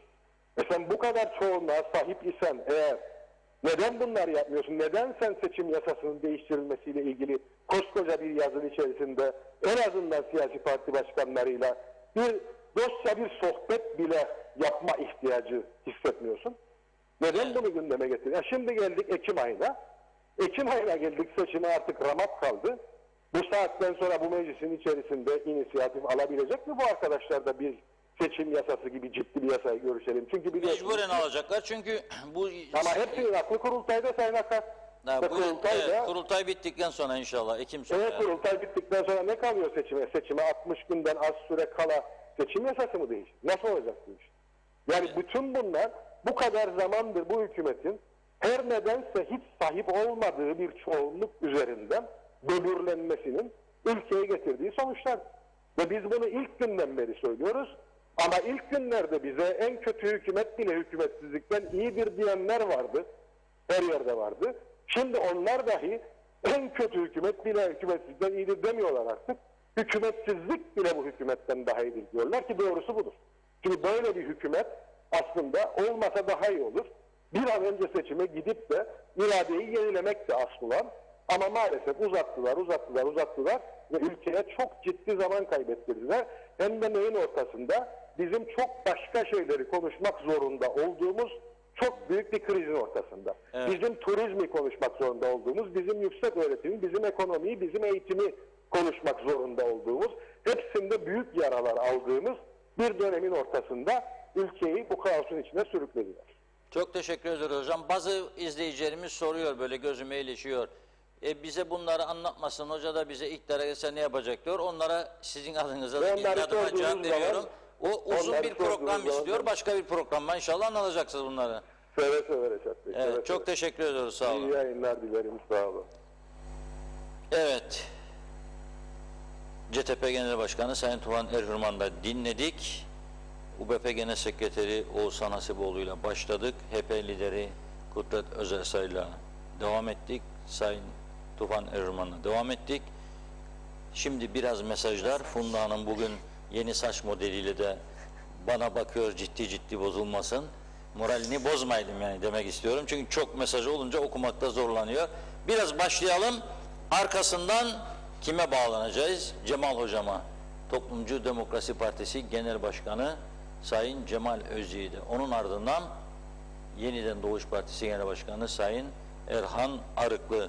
Demokrat Parti Genel Başkanı Turizm Bakanımız Sayın Fikri Ataoğlu bizi duyuyorsa veya ona duyuruyorlarsa onu da bağlamak istiyoruz. Böylelikle meclis içerisindeki tüm siyasi parti liderlerini bu programa bağlamış olacağız bugün. Ama önce mesajlar. İyi, buyurun. Mesajlara geçelim. Şunu belirteyim, tabii zorlanmıyorum ama işte böyle yoğun mesajlar, okuyamadığım mesajlar olunca ben de üzülüyorum tabii ki. O yüzden istiyorum ki böyle hepsini sizlere aktarmaya çalışayım. Hızlıca başlayacağım. Belgin Rıfat'ın mesajını görüyorum. İlk diyor ki çıksın biri gidip yaksın yıksın o mecliste. Bari haklı sebepleri olur ağaların paşaların demiş. Yaşar Sadıker o zamanlı bunları değerlendireceğiz. Engin Sedat Töz'ün Oğuzhan Bey hamamda şarkı söyler ne güzel sesim var der. Hepsi bu. Meclis kapanamadı ki açılsın. İbrahim Güneşer meclisi muhalefet mi toplayacak? Siz hükümet değil misiniz diyor. Aynı şeyleri söylüyorsunuz. Belgin Rıfat Reşat Bey parti başkanları yerine sokaktaki insanlara sorun demiş. Acaba ne diyecekler diyor diye yorumlayayım bu mesajı. Ulus Barani Reşat Bey UBP bugüne kadar mecliste yasalara uygun ne yaptı ki diyor. Belgin Rıfat lütfen sorun arkadaşlara, memur emeklilere ya da müdür emeklilerine alışveriş edenler konuşamıyorlar diyor röportaj sırasında. Mehmet Akın meclise tatil yetmemiş anlaşılan. Zaten ne zaman dolu gördük ki meclisi. Kilit vurun, kapatın gitsin, halkın derdi kimin umurunda. Daha da böyle yöneticilere oy vermeyin. Yeni yöneticilere, dinamik ve bilgili kişilere oy verin. Partizanlığı bırakın artık. Kemal Çiçek, Reşat Hocam Çok kafaya takma, hiçbir şey düzelmez, daha da kötüye gidecek burada yazmış Ali Özgünel. İyi yayınlar diliyor. Sizlere bugün meclis açılsa sorunlar çözülecekti hikayesi okumasınlar.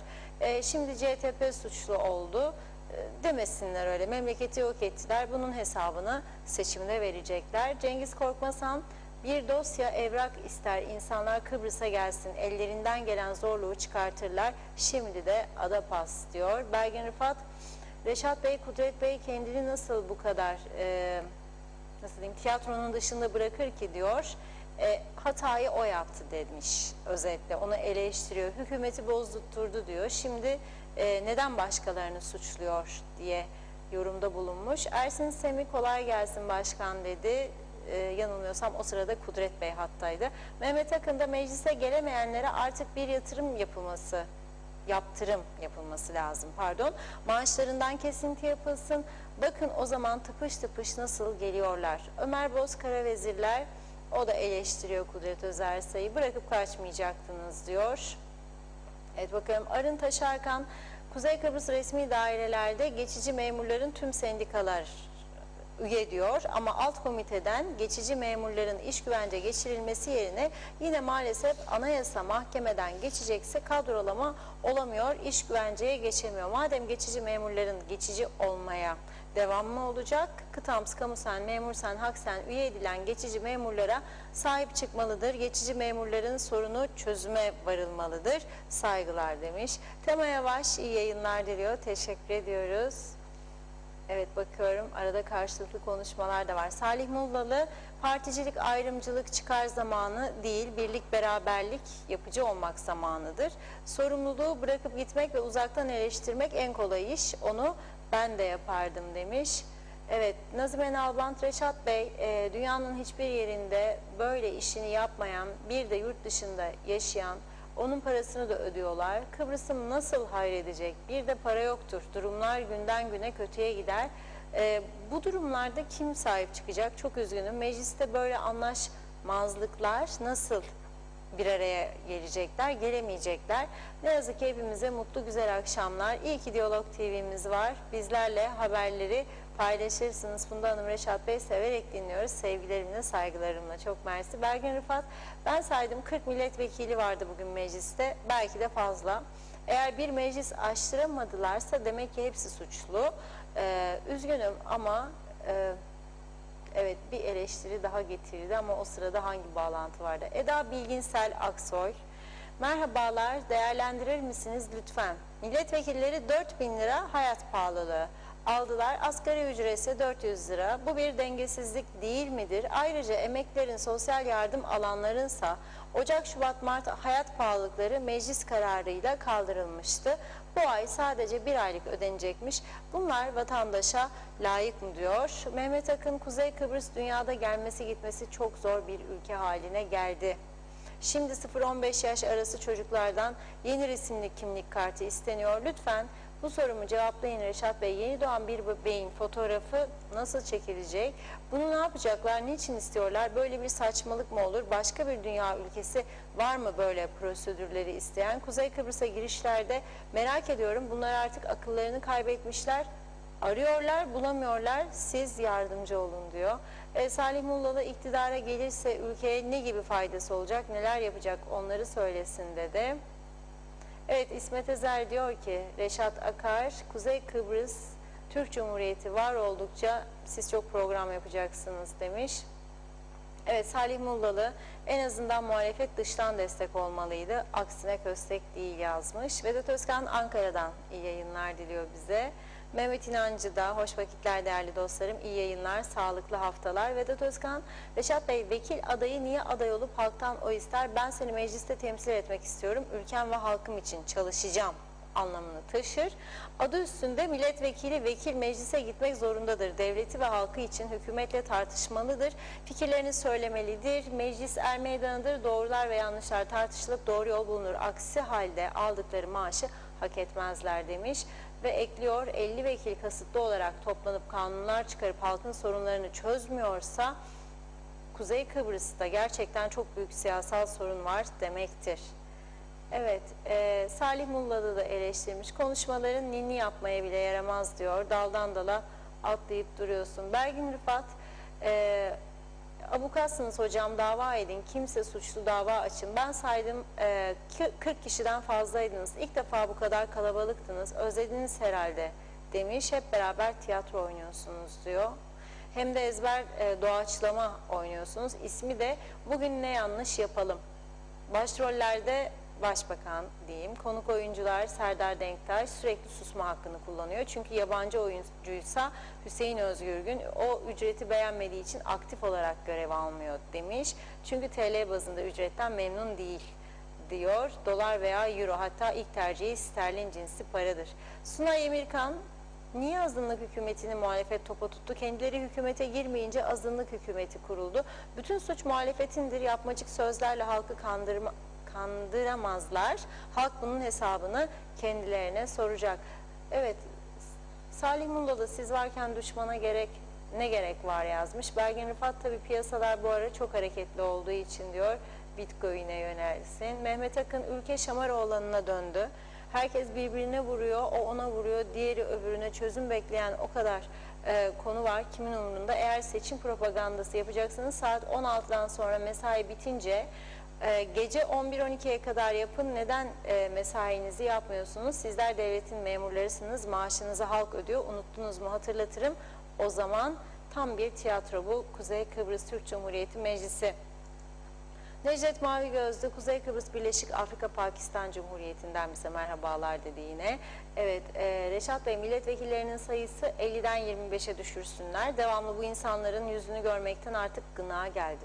En azından milletvekili sayısı diyor 25'e düşürürlerse 25 tanesinin yüzünü görmekten kurtuluruz demiş Necdet Bey. İsmet Ezel, nasıl okuyayım mesajı?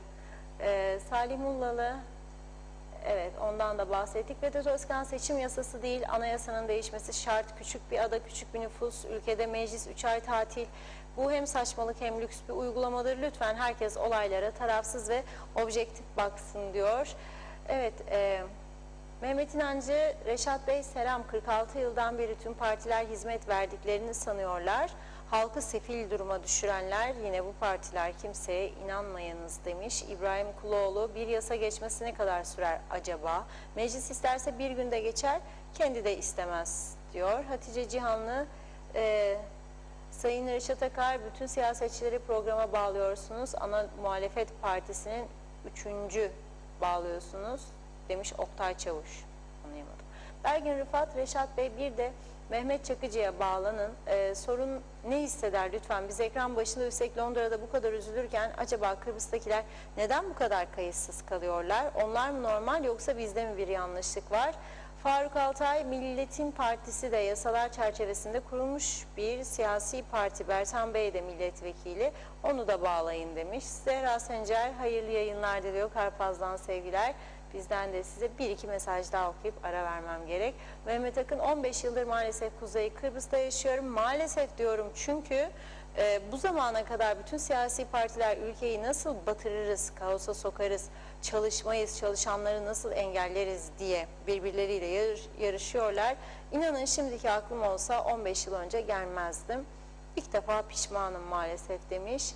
Natalya'da da Reşat abi, mecliste huzur yok, bizim zamlar geliyor. Erol Topçu hayırlı yayınlar diledi. Hüseyin Koltan da iyi ki varsınız, ağzınıza yüreğinize sağlık, doğru haberin adresi diyor.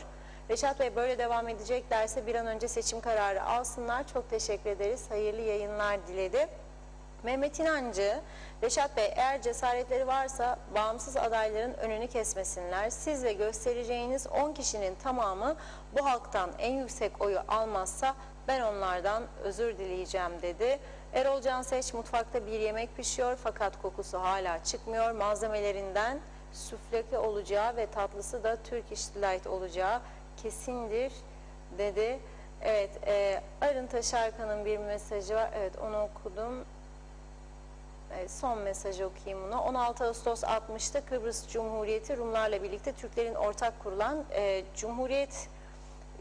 Cumhuriyet 63 yılında faşist Rumlar tarafından Türklerin ortaklığıyla yıkıldı. 63 yılından beri sözde Kıbrıs Cumhuriyeti'nde Türklerin ortaklığı, yokluğu devam ederken hiçbir şey olmamış gibi 1 Ekim'de Cumhuriyeti kutlama resmi geçitlerde Kıbrıs bayraklarından fazla Yunan bayrağı görmekteyiz. Hala daha Enosis hedefi varken çözümden bahsediyoruz. 1960 Kıbrıs Cumhuriyeti tek toplumlu Rum kesimi işgal altında olduğu gerçek. Birleşmiş Milletler tarafından da artık iki devletli çözüme varılmamalı diyor. Bizlere de iyi yayınlar demiş. Çok teşekkür ediyoruz. Evet, sonrasında mesajlara yine devam edeceğim. Sözü bırakayım size. Evet, Buyurun az Reşat Bey. sonra Sayın Cemal Özyiğit ile konuşacağız ama bu arada bir son dakika haberini vereyim. Bekliyorduk. Nitekim beklediğimiz gerçekleşti. Resmi gazetede de yayınlandı az önce. Sokağa çıkma yasağı bu geceden itibaren kaldırılıyor. Artık sokağa çıkma yasağı yok. Ama sakın bunu duyup da sabah 4'lere 3'lere kadar barlar, gece kulüpleri, yapış yapış insanlar üst üste olmasın. Hele kışlık mekanlarda korona tehlikesi bir o kadar artıyor. Siz bulaşırsanız yakın olduğunuz insanlara da bulaştırırsınız. Nitekim okullarda olduğu gibi küçücük çocuklar korona olmaya başladı. Neden? Çünkü öğretmenler var, velileri var, idari personel var. Hayatımıza dikkat etmezsek, her şey tamammış gibi yaşıyorsak o zaman ne oluyor? Küçükler de bundan nasibini alıyor. Herkes kendini korusun.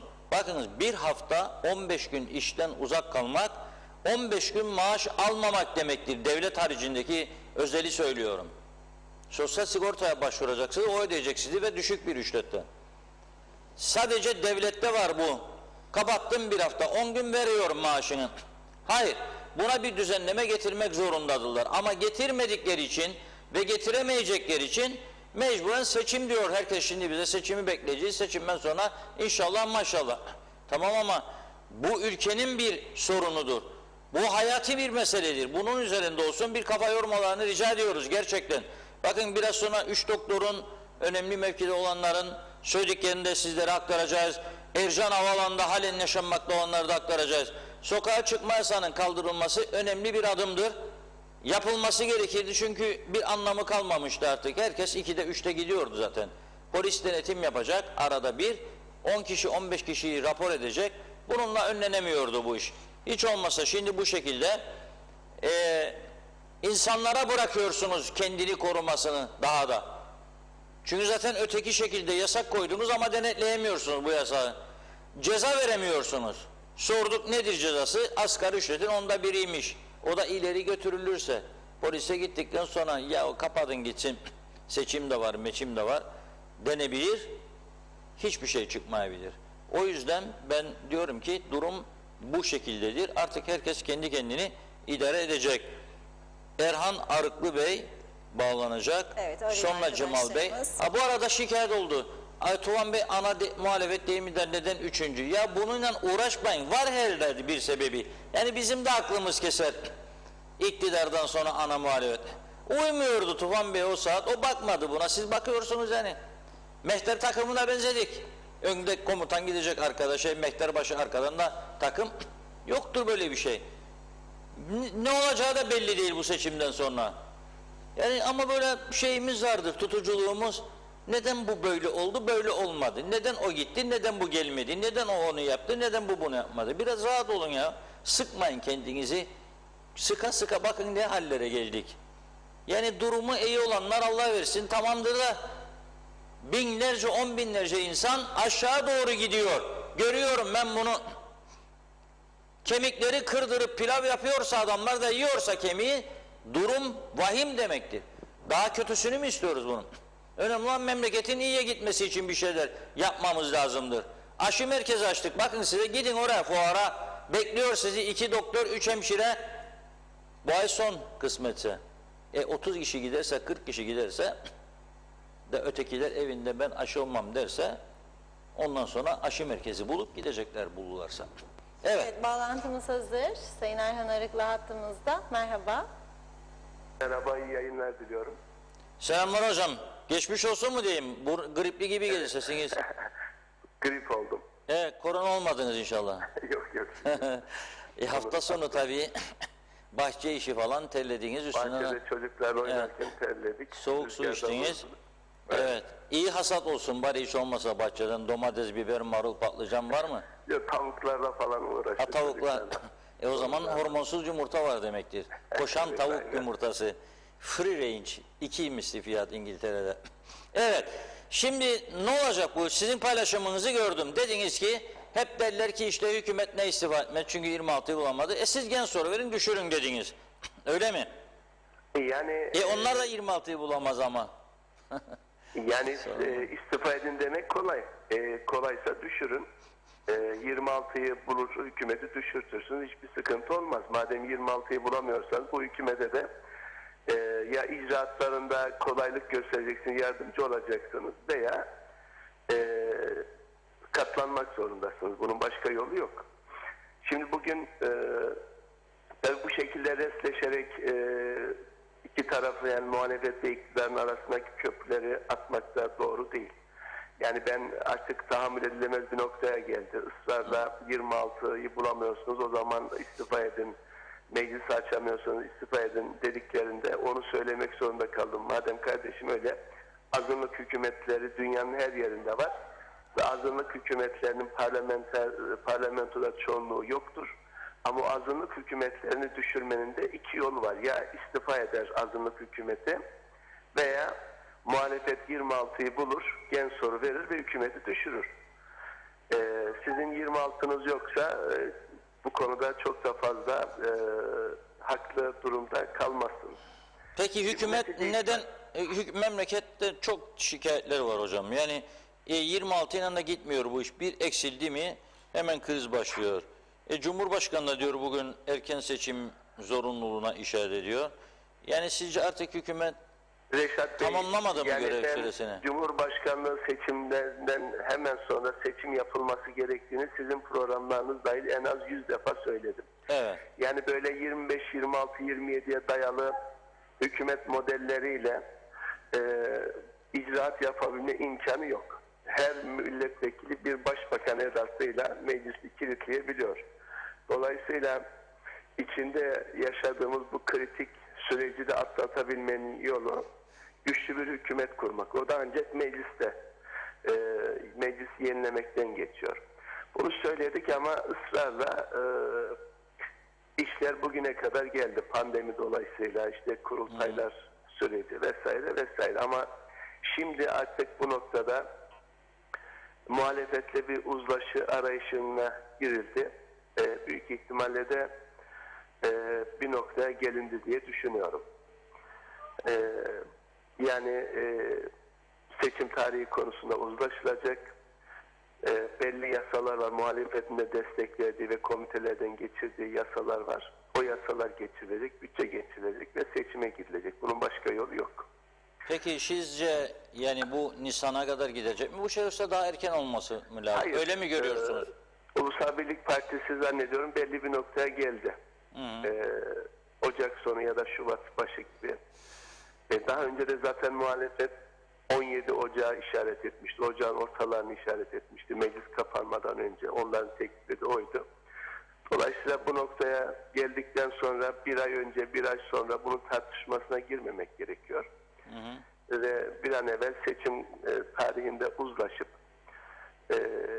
belli yasalar var. Mecliste bekleyen o yasaları geçirip bütçeyle geçirdikten sonra seçime gitmek ve halkın oyuna başvurmak ve meclisi yenilemek en doğru yol.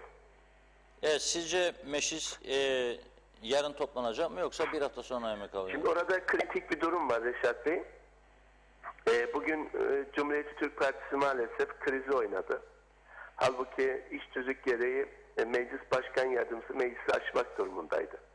Cumhurbaşkanına meclis başkanı vekalet ettiği için iş tüzük gereği meclis başkan yardımcısı meclisi açmalıydı.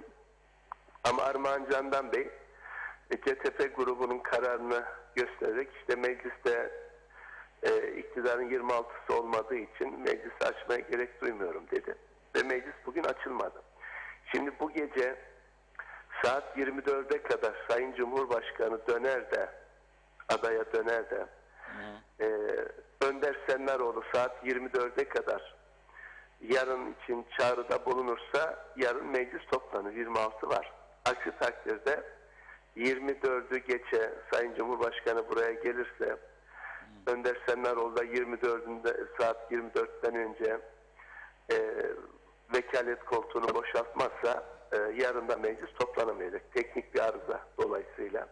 CTP niye böyle yaptı? En azından Armağan Can'dan yarın için toplantı çağrısında bulunabilirdi. Bunu bile yapmadılar. Yani bu ülke zaten krizde. Krizi daha da büyütmek ellerine geçiyor. Anlamak gerçekten mümkün değil. Yani çıkıyorlar hem yasalardan, yasaların üstünlüğünden, iş tüzükten, şundan bundan bahsediyorlar. Ama göz göre göre iş tüzük emrettiği halde meclis başkan yardımcısı adada olduğu halde gidip meclisi açmıyor. Yani sen kendin görevini ihmal ediyorsun, suistimal ediyorsun. Ondan sonra da hükümetin herhangi bir yasayı çiğnemesi halinde niye kıyamet kopartıyorsun? Yani bu gerçekten kamuoyunun takdirine bırakıldığımız bir konu. Evet, Cumhurbaşkanı'na buradan bir mesaj gönderdim. Sayın Cumhurbaşkanım, ne olursunuz 24'e 1 dakika kala uçağın tekerleri Ercan'a inmiş olsun ve bu mecliste yarın toplansın. Herkes orada konuşsun. Seçim yasasının değişmesine sıcak bakıyor musunuz? Toplanır toplanmaz seçim tarihi konusunda uzlaşma olacağından eminim. Siz seçim yasasının değişmesine destek veriyor musunuz? Elbette bu seçim yasasıyla, mevcut seçim yasasıyla seçime gidilmeyeceği artık herkes tarafından söyleniyor. Sayın Narin Şefik hanımefendi de bu konuda defalarca vurgu yaptı. Mevcut yasayla seçime gitmenin bir kabus olduğunu söylemişti. Dolayısıyla bütün siyasi partiler seçim yasasının değişmesi gerektiğini söylüyorlar. Peki uzlaşma olabilir mi? Uzlaşma olmazsa en kötü ihtimal bir önceki seçim yasası, yani 6 bölgeli seçim yasasına dönülebilir. İşte bir mahsur olmaz. Evet. Son bir soruyla kapatalım. Bu seçim dışı ve meclis dışı akaryakıt durumumuz nedir? Bitti mi? Bitiyor mu? Ne durumdayız? Akaryakıtta 1 aylık akaryakıtımız var ama gerçekten MİK'i anlamakta güçlük çekiyorum. Yani aradan 11-12 gün geçti, hala daha ihalenin sonucunu ilan etmiyor. Halbuki yani ilgili firmanın evraklarında bir problem varsa ve o firma da elenecekse bize en azından yeni ihale için zaman bırakması gerekirdi. Anladığım kadarıyla birileri bu zamanı öldürmek istiyor. Kurumun elindeki yakıtın iyice azalmasını bekliyor ki ihaleye falan zaman kalmasın ve biz de diyelim ki nalet olsun, hadi alsın bu firma da getirsin. Herhalde o noktaya getirmek istiyorlar. Yoksa 11 gündür, 12 gündür bir ihale neticelenmez mi? Geçen ayın 20'sinde, bu ayın 20'sinde, Eylül 20'sinde ihale neticelendi, açılmıştı zarflar ve MİK hemen kararını ilan etmeliydi. Doğru. Ama bunu yapmıyor yani. 1 aylık yakıt var, yani gene bu ihale... 45 günlük yakıt vardı. Şimdi işte 1 ay civarında bir yakıt var. Dediğim gibi yani herhalde taktik yakıt iyice azalsın ve bize diyelim ki artık bu saatten sonra kamuoyu da doğrudan alım konusunda sıkıntı çıkartıyor. Hadi biz de görmemezlikten gelelim. Memlekette zaten hukuksuzluk hat boyu. Evet. Anayasayı bile, yasaları bile, iş tüzüğü bile çiğnediğimize göre boş verin, bu şartnamede filanca maddeler yerine gelmese de olur diyelim de bu şekilde pes edelim. Herhalde bu isteniyor. Evet, çok teşekkür ederiz hocam, sağ olun. Ben teşekkür ediyorum, iyi yayınlar. Geçmiş olsun dileklerimizi iletiyoruz. Evet, şu ana kadar Ulusal Birlik Partisi Genel Sekreteri Sayın Ertuğrul Hasiboğlu, Halkın Partisi Genel Başkanı Sayın Kudret Özersay, CTP Genel Başkanı Sayın Tuğhan Erhürman, Yeniden Doğuş Partisi Genel Başkanı Sayın Eren Arık ile konuştuk. Mecliste temsil edilen 6 siyasi partiden 2 tanesi kaldı. Birisi Toplumcu Demokrasi Partisi Genel Başkanı Sayın Cemal Özyiğit, diğeri Demokrat Parti Genel Başkanı ve Turizm Bakanı. Ama az önce konuştuk, söyledik. Kendisine ulaşamadık. Bir tek ona ulaşamadık. Şimdi Sayın Cemal Özyiğit galiba hattımızda. Evet. Hoş geldiniz yayınımıza. Hoş bulduk. İyi yayınlar. Kolay gelsin diyorum. Selamlar hocam.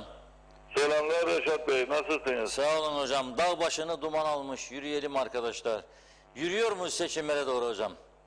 Elbette biz her zaman söylediğimiz şeyin arkasındayız.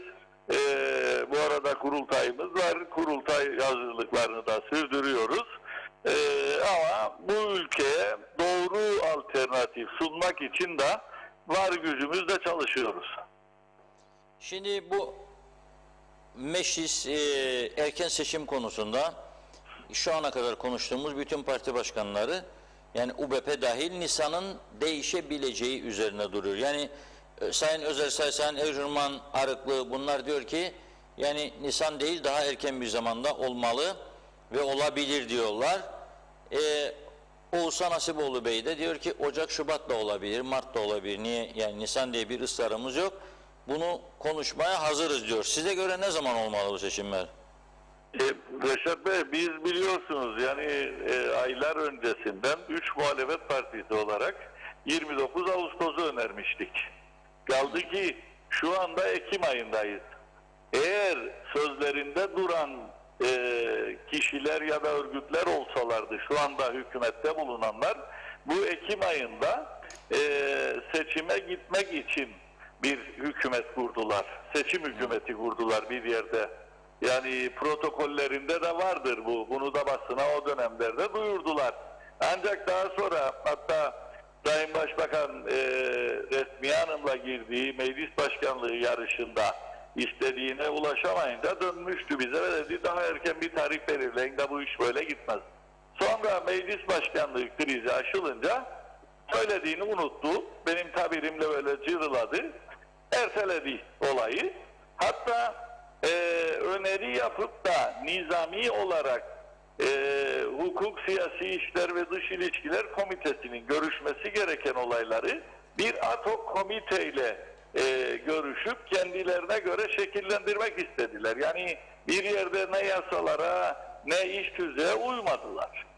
Anayasayı da çiğnediler. Anayasayı çiğnemeseler bilirsiniz bir erken seçim kararı alınmadı madem ki Haziran ayında bir milletvekili için ara seçim yapılması lazımdı. Narin Hanım söylüyor sürekli, yazdığımız yazıya yanıt bile gelmedi. Bu ülkede anayasa hiçe sayılır. Dolayısıyla bize göre bu hükümet bir an önce görevi iade etmeli, halk ve hep beraber en erken zamanda halkın huzuruna çıkmalıyız. Şimdi sizin söylediğiniz Oğuzhan Bey ilginç, daha erken olabilir. Bir ara meclis tatile girmeden bir süre önce bu tartışmalar sürerken ve ad hoc komite kurulmazdan önce kuliste böyle ayaküstü bir uzlaşı mantığı olur gibi oldu. Ve işte Ocak ayında bir seçime nasıl bakarsınız diye bir fikir teatisinde bulunuldu. Ama bunu da Ulusal Birlik Partisi reddetti. Ha şimdi Ulusal Birlik Partisi ad hoc komitesinin aldığı karardan vazgeçme, 3 Nisan'da ısrar etmeme eğilimindeyse o zaman oturalım en erken zamanda bir seçim tarihi belirlemek için bir ortak çalışma yapalım ve uzlaşı olursa onu hep beraber önerelim, yola devam edelim. Sizce de bu seçim yasası değişmeli mi yoksa böyle mi kalmalı? Seçim yasası bilirsiniz Yüksek Mahkeme Başkanı Narin Hanım inşallah bizi bir defa daha bu seçim yasasıyla seçime götürmezsiniz demişti. 7 Ocak 2018 seçimlerinden sonra. Ama bir türlü o gün bugündür bu seçim yasası ele alınmadı. Sağda solda farklı görüşler var. Biri barajı artırmadan bahsediyor, biri başka şeyler söylüyor, biri karma oy kalsın diyor. Niyet varsa, önce bir seçim tarihinde uzlaşılırsa ve ondan sonra samimi bir şekilde bu yasa elleyelim, bu yasayı denirse elbette TDP samimi olarak yasayı ellemede vardır. Ama önemli olan halkın iradesinin en doğru şekilde sandığa yansıtılmasını sağlamaktır.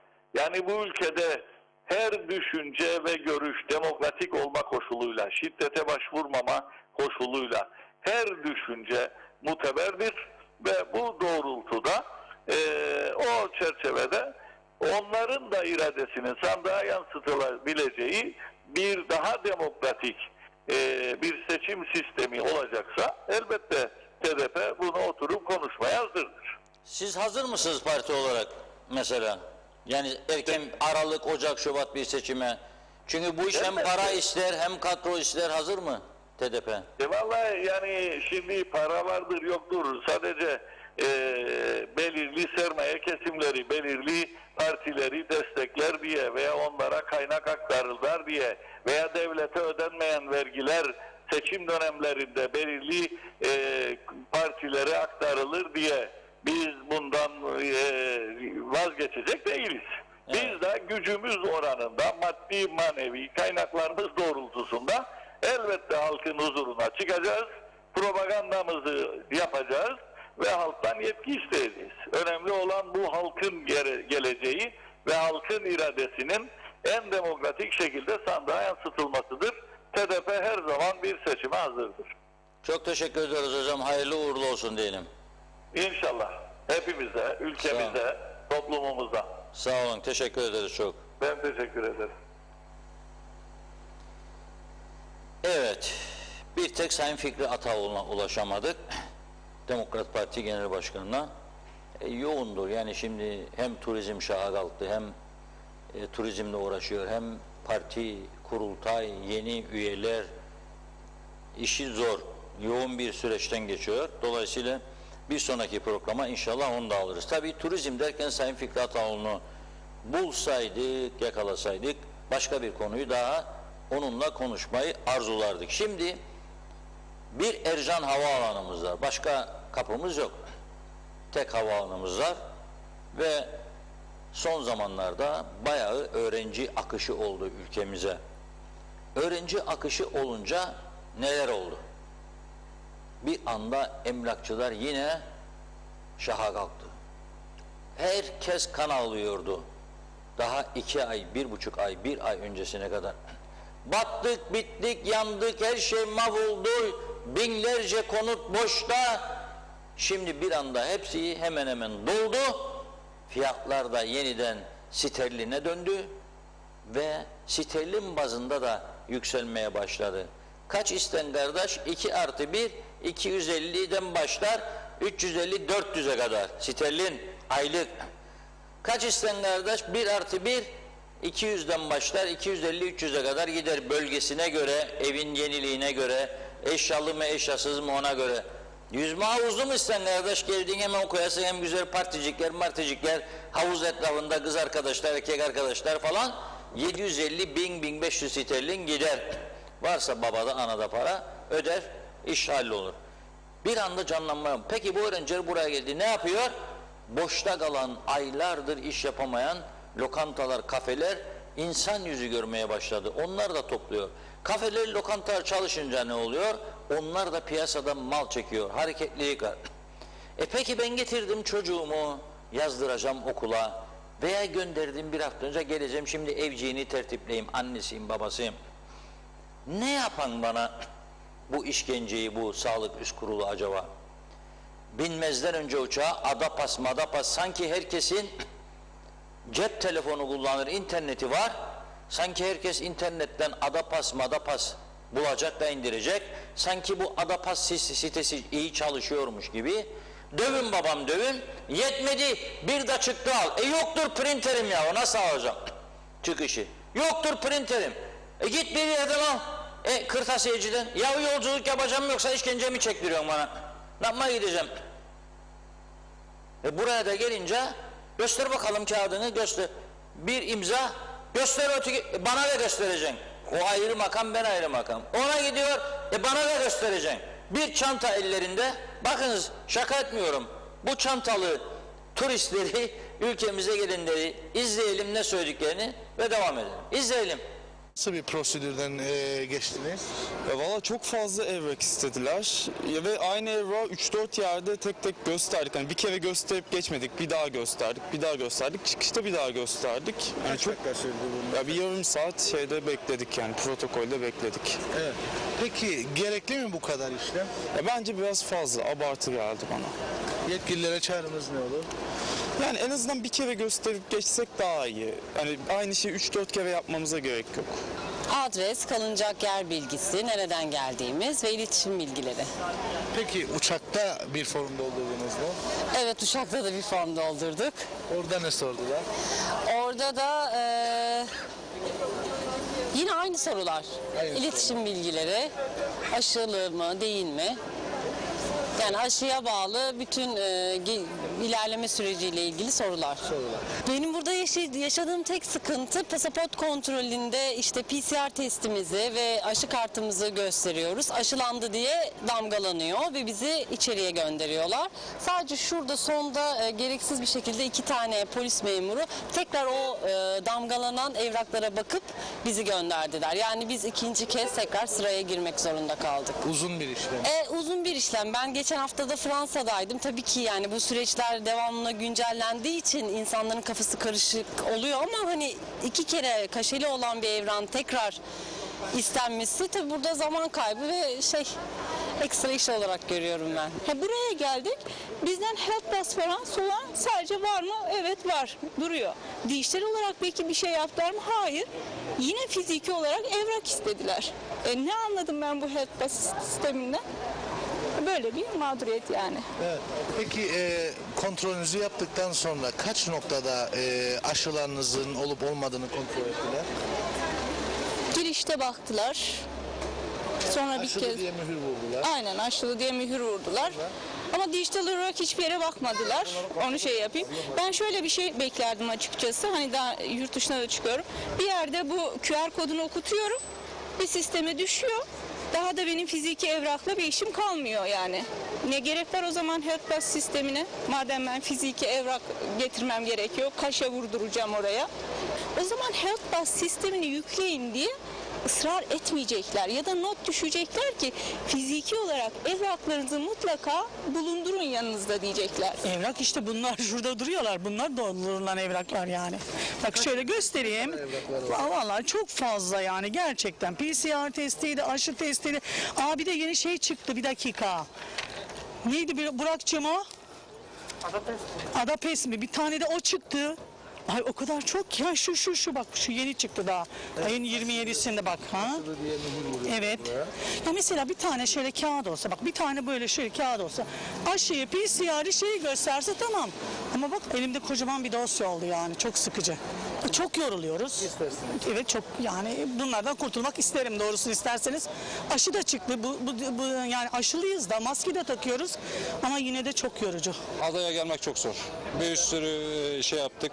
Yani bir dilekçeyi aşılı diye bir yerde gösterirsen evde de geçersin. Orada dur, burada dur. Yani o yer bayağı zor yani girmek zor. Ne beklersiniz bu noktada? Her şey elektronik devir oldu artık ya. Yani kağıtla iş olmaz. Basarsın düğmeye görürsün adamı aşılı bulup bulmadan.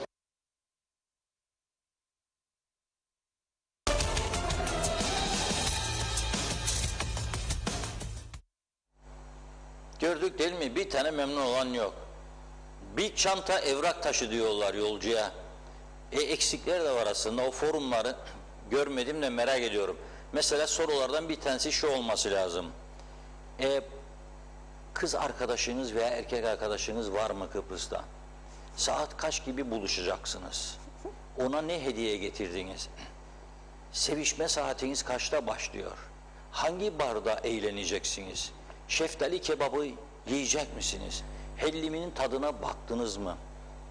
Bunlar da sorarsa daha canlı olacak. Yani insanlar da diyecek ki bak ya bizimle ilgileniyorlar. Hellimi öğrenmiş olduk şimdi mesela. Bir deneyelim bu hellimi bakalım.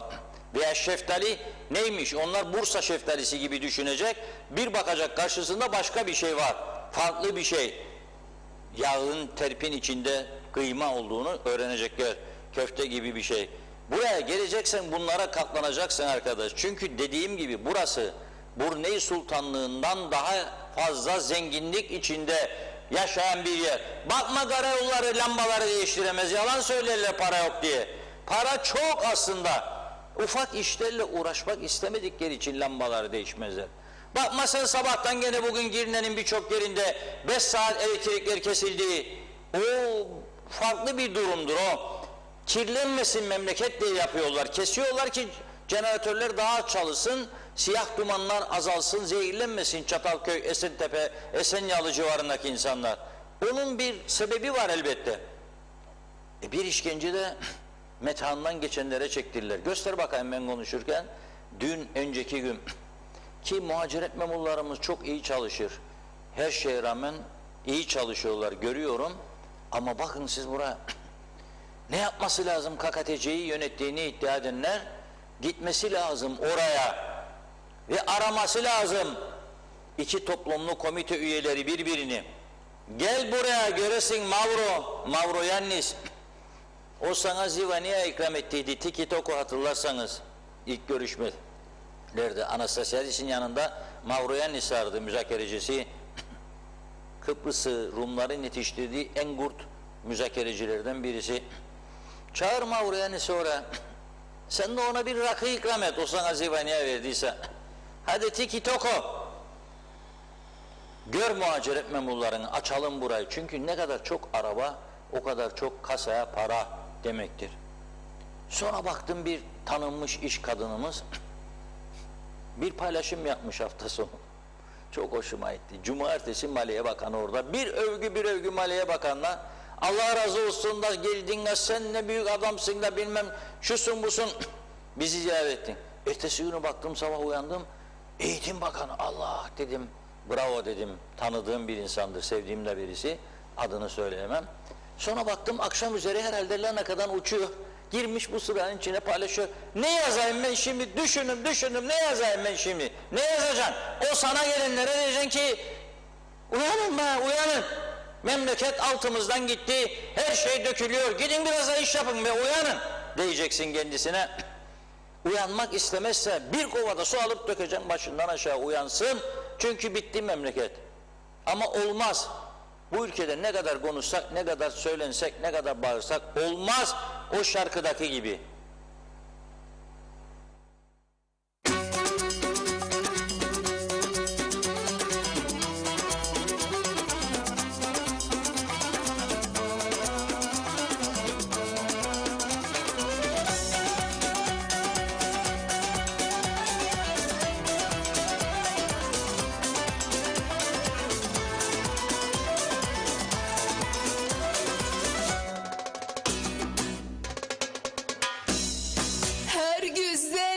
Koşma demedim mi? Her tatlı söze kanma demedim mi? Aldatır seni inanma demedim mi? Olmaz bu iş olamaz. Olmaz bu iş olamaz. Bu kadar çapkın olma demedim mi? Göğsünü böyle açma demedim mi? Gözler manalı süzme demedim mi? Çalım sazma bu iş olamaz. Hiç yalvarma bu iş olamaz. Eloğlu bakmaz gözün yaşına. Ne işler açar sonunda başına. Kimseler koşmaz imdadına. Pişman olur dönersin bana. Bu kadar çapkın olma demedim mi? Göğsünü böyle açma demedim mi? Gözler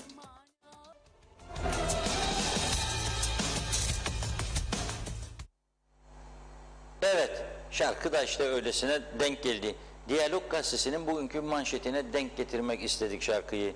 Olmaz, böyle olamaz dedik bugünkü manşette. Üst başlık tabii. Dünyada benzeri görünmeyen işlemler yüzünden Ercan'a gelen yolcular bin pişmanlık yaşıyor. Olmaz, böyle olamaz dedik. Tabii bu şarkıyı bilmezlerse anlamazlar manasını. Öğrenmeleri lazım. Onun için şarkıyı da çaldık. Aşk da karışık siyaset. Evet, son mesajları okuyalım ama çok mesaj var. Evet. Hiç okunmamışları isterseniz isimlerden. ve veda edelim. Evet, öyle yer vereceğim. Manolya Hasan Şahin, kolay gelsin. Sözün muhalefete, madem ülkeyi seviyorsunuz, açın meclisi, ne boykot ediyorsunuz? Alın erken seçim kararını, ak beyaz belli olsun. Esas sorun sizde muhalefet diyor. Evet, bakın Ali Magaryos, Reşat abim meclise girecek, dertler bitecek, yürü Reşat abim yanındayız demiş. Fırat Zihni, hükümet kurulduğu günden itibaren her meclis günü belki nisap sağlanmaz umuduyla çocuk gibi kapının arkasına saklanıp nisap sağlanınca alana girenler, pandemi sürecinde hasar almasın diye hükümet kurmayanlar ve bütçeyi geçirmeden görevden çekilenler halkı düşünüyoruz diyorlar. Kimse halkı düşünmez, tek düşünülen belki bir dönem daha yaparım da emeklilik hakkı kazanırım derdindedirler. İyi yayınlar dilemiş. Evet, bakıyorum Mehmet İnancı, Reşat Bey, izlediğim Türkiye kanallarında bazı uzman görüşler Türkiye'nin 7 yıldan beri fakirleştiğini iddia ediyorlar. Hal böyleyken nasıl yavruya yardım yapacaklar diyor. Evet, Hacı Baysal Erhan Arıklı'yı eleştirmiş. Biz gitmiyoruz, nasıl göndereceksiniz bakalım diyorlar. Evet, Vedat Özkan, Türkiye'de bugünlerde dolar arttığı için akaryakıta, sigaraya, elektrik ve doğalgaza zam geldi. Yarın Kuzey Kıbrıs'a da zam gelirse hiç şaşırmayın demiş. Natalya Dede, Amerikan Üniversitesi'nin o bölgede otobanda gece ışık yok. Dün Girne'ye gittim, saat 15 civarı oradaki elektrikler yanıyordu diyor. Eser Yurteri, iyi yayınlar dilemiş. Evet, Mehmet Bulduk, iyi yayınlar. Meclisi açamayanlar utansın. Halk perişan, zamlar yapılır. Bunlar meclise gitmez, maaş alırlar. Yazık, çok yazık diyor. Emin Özetilla, iyi yayınlar diledi. Yeni hafta sizlere sağlık, huzur getirsin inşallah hepimize. Meclise gelince yazıklar olsun. Dünyada görülmemiş rezillik başka bir şey değil. Halkı düşünen yok. Allah bunları bildiği gibi yapsın diyor. Salih Mullalı, bu kadar çok partili sistemde istikrarlı yönetim olmaz. Bakanlık sistemini hiç kimse dile getirmiyor demiş. Necdet Mavi Gözlü, seçim yasası değişmez, milletvekili sayısı azaltılmaz, seçim barajı yükseltilmezse, tek bölgeli seçime gidenmezse ne oy veririm ne de giderim. Şimdiki milletvekillerinin 5-6 kişisi hariç hiçbirini görmek istemem. Şimdiki sistemde seçim yapılırsa değişecek hiçbir şey yok diyor. Mehmet İnancı, okumuştum. Devrim Deniz, Ercan'da çalışanlar kimse sorumluluk almak istemiyor demiş. İşin içinde başka şeyler de var. Çalışanlar arası güvensizlik dedi. Son bir mesaj Turgay Gezen. Havaalanında ülkemize giriş yapan insanların şikayetleri haksızdır. Çünkü burası dünyanın en iyi korunan ülkesidir. Her taraf tertemiz, her yer bakımlı, güzel. Dolayısıyla buraya olur olmaz insanlar giremez. Girmeye çalışanlar da bu eziyete katlanmak zorundadır dediler ve zannediyorum ki son bir telefon bağlantımız. Evet, Fikri Ataoğlu Bey'e ulaşıldı. Hemen Sayın Bakan bağlanabileceğini söyledi. Bağlıyoruz. Biraz uzadı programımız ama Fikri Bey olmazsa olmazdı. Tüm mecliste temsil edilen tüm parti liderlerini bağlamış oluyoruz. Bugün sizleri de aydınlatmış oluyoruz bu durumda. Evet. Selamlar Sayın Bakanım. Selamlar, iyi yayınlar Reşat abi. Evet. Şimdi başkanım, bu gün meclis toplanamadı. Şimdi diğer hükümet ortağı Sayın Arıklı'yla da bağlantı kurduk. Muhalefet zaten hep erken seçim daha erken diyor. Sayın Arıklı da diyor ki artık bu aşamada Ocak sonu veya Şubat başı gibi seçim olabilir diyor. Siz ne diyorsunuz? Yani tabii ki meclis toplanamadı değil. Yani meclisin toplanmasına teşebbüs edilmedi zaten. Yani biz oradaydık ama tabii ki biliyorsunuz yani meclis başkanımızın Sayın Cumhurbaşkanı'na vekalet ettiğinden dolayı meclis oturumunun açılmasına katılamazdı. Dolayısıyla meclis başkan yardımcısının oturum açması ve nisabın sağlanıp sağlamayacağını kontrol etmesi gerekirdi. Fakat meclis başkan yardımcısının da vermiş olduğu bir yazı sofrasında hükümetin nisabı sağlayamaması ve hükümet olmanın gereklerini yerine getirememesini değerlendirerek bir yazıydı. Ama yani burada yanlış bir karardı. Çünkü oturur gider meclisi açarsınız, meclisi açtığınız zaman nisap sağlanmaz. Nisap sağlanmadığında en geç yarım saat sonra ötelersiniz. Tekrar sağlanmaması halinde de 24 saat sonraya ötelenir. Dolayısıyla yani meclis açılmasına yönelik herhangi bir teşebbüste bulunulmadı bugün. Onun dışında erken seçimin olmasıyla ilgili illaki tabii ki bütün siyasi partilerin de söylediği gibi olmazsa olmazlarımız vardır. Öncelik tabii ki sağlığımız içinde bulunduğumuz bu süre içerisinde ve ekonomik sıkıntıları da göz önünde bulundurarak ve ülkenin önünü açacak bu alternatifleri de hep birlikte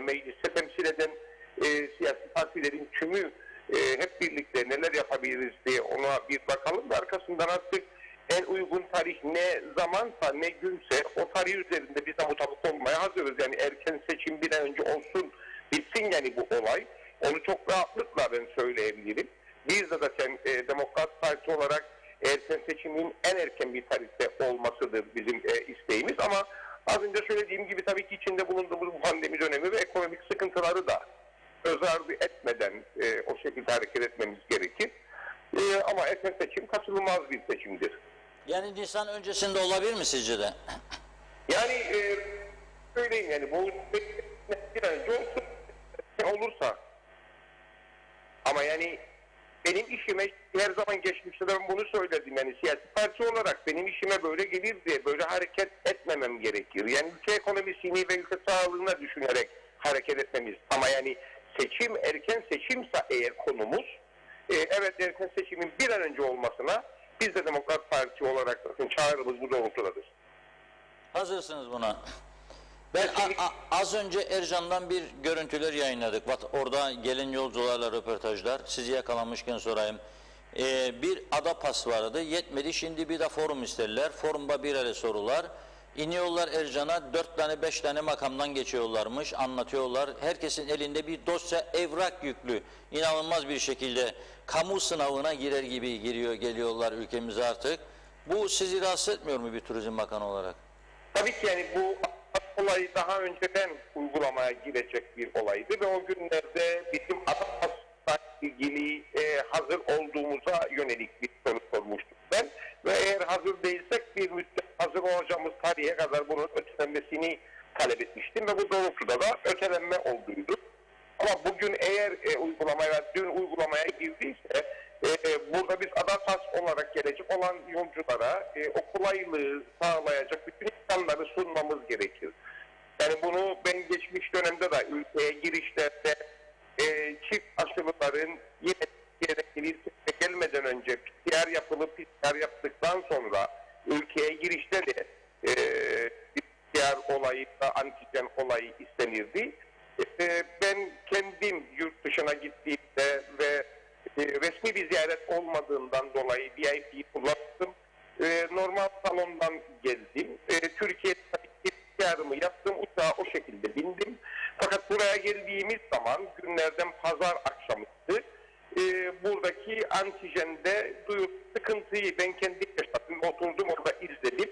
Hemen ertesi günü Bakanlar Kurulu'nda bu sıkıntıların yaşandığını paylaştım Bakanlar Kurulu'nda ve hemen aynı gün çift aşıkların antijen PCR yaparak geldikleri zamanda antijen yapılmamasına yönelik bir karar alındı. O talimat hemen aynı gün verildi ve bu kaldırıldı. Yine aynı şekildedir bizim buradaki bütün temennimiz. Yani ülke ekonomisinin önünü aşmaya çalışırken ve ülkeye getirmeye çalıştığımız turistlerin veya misafirleri ya da yolcuların gelirken bunların önünün açılması lazım. Yani engellerin kaldırılması lazımdır esas temennimiz.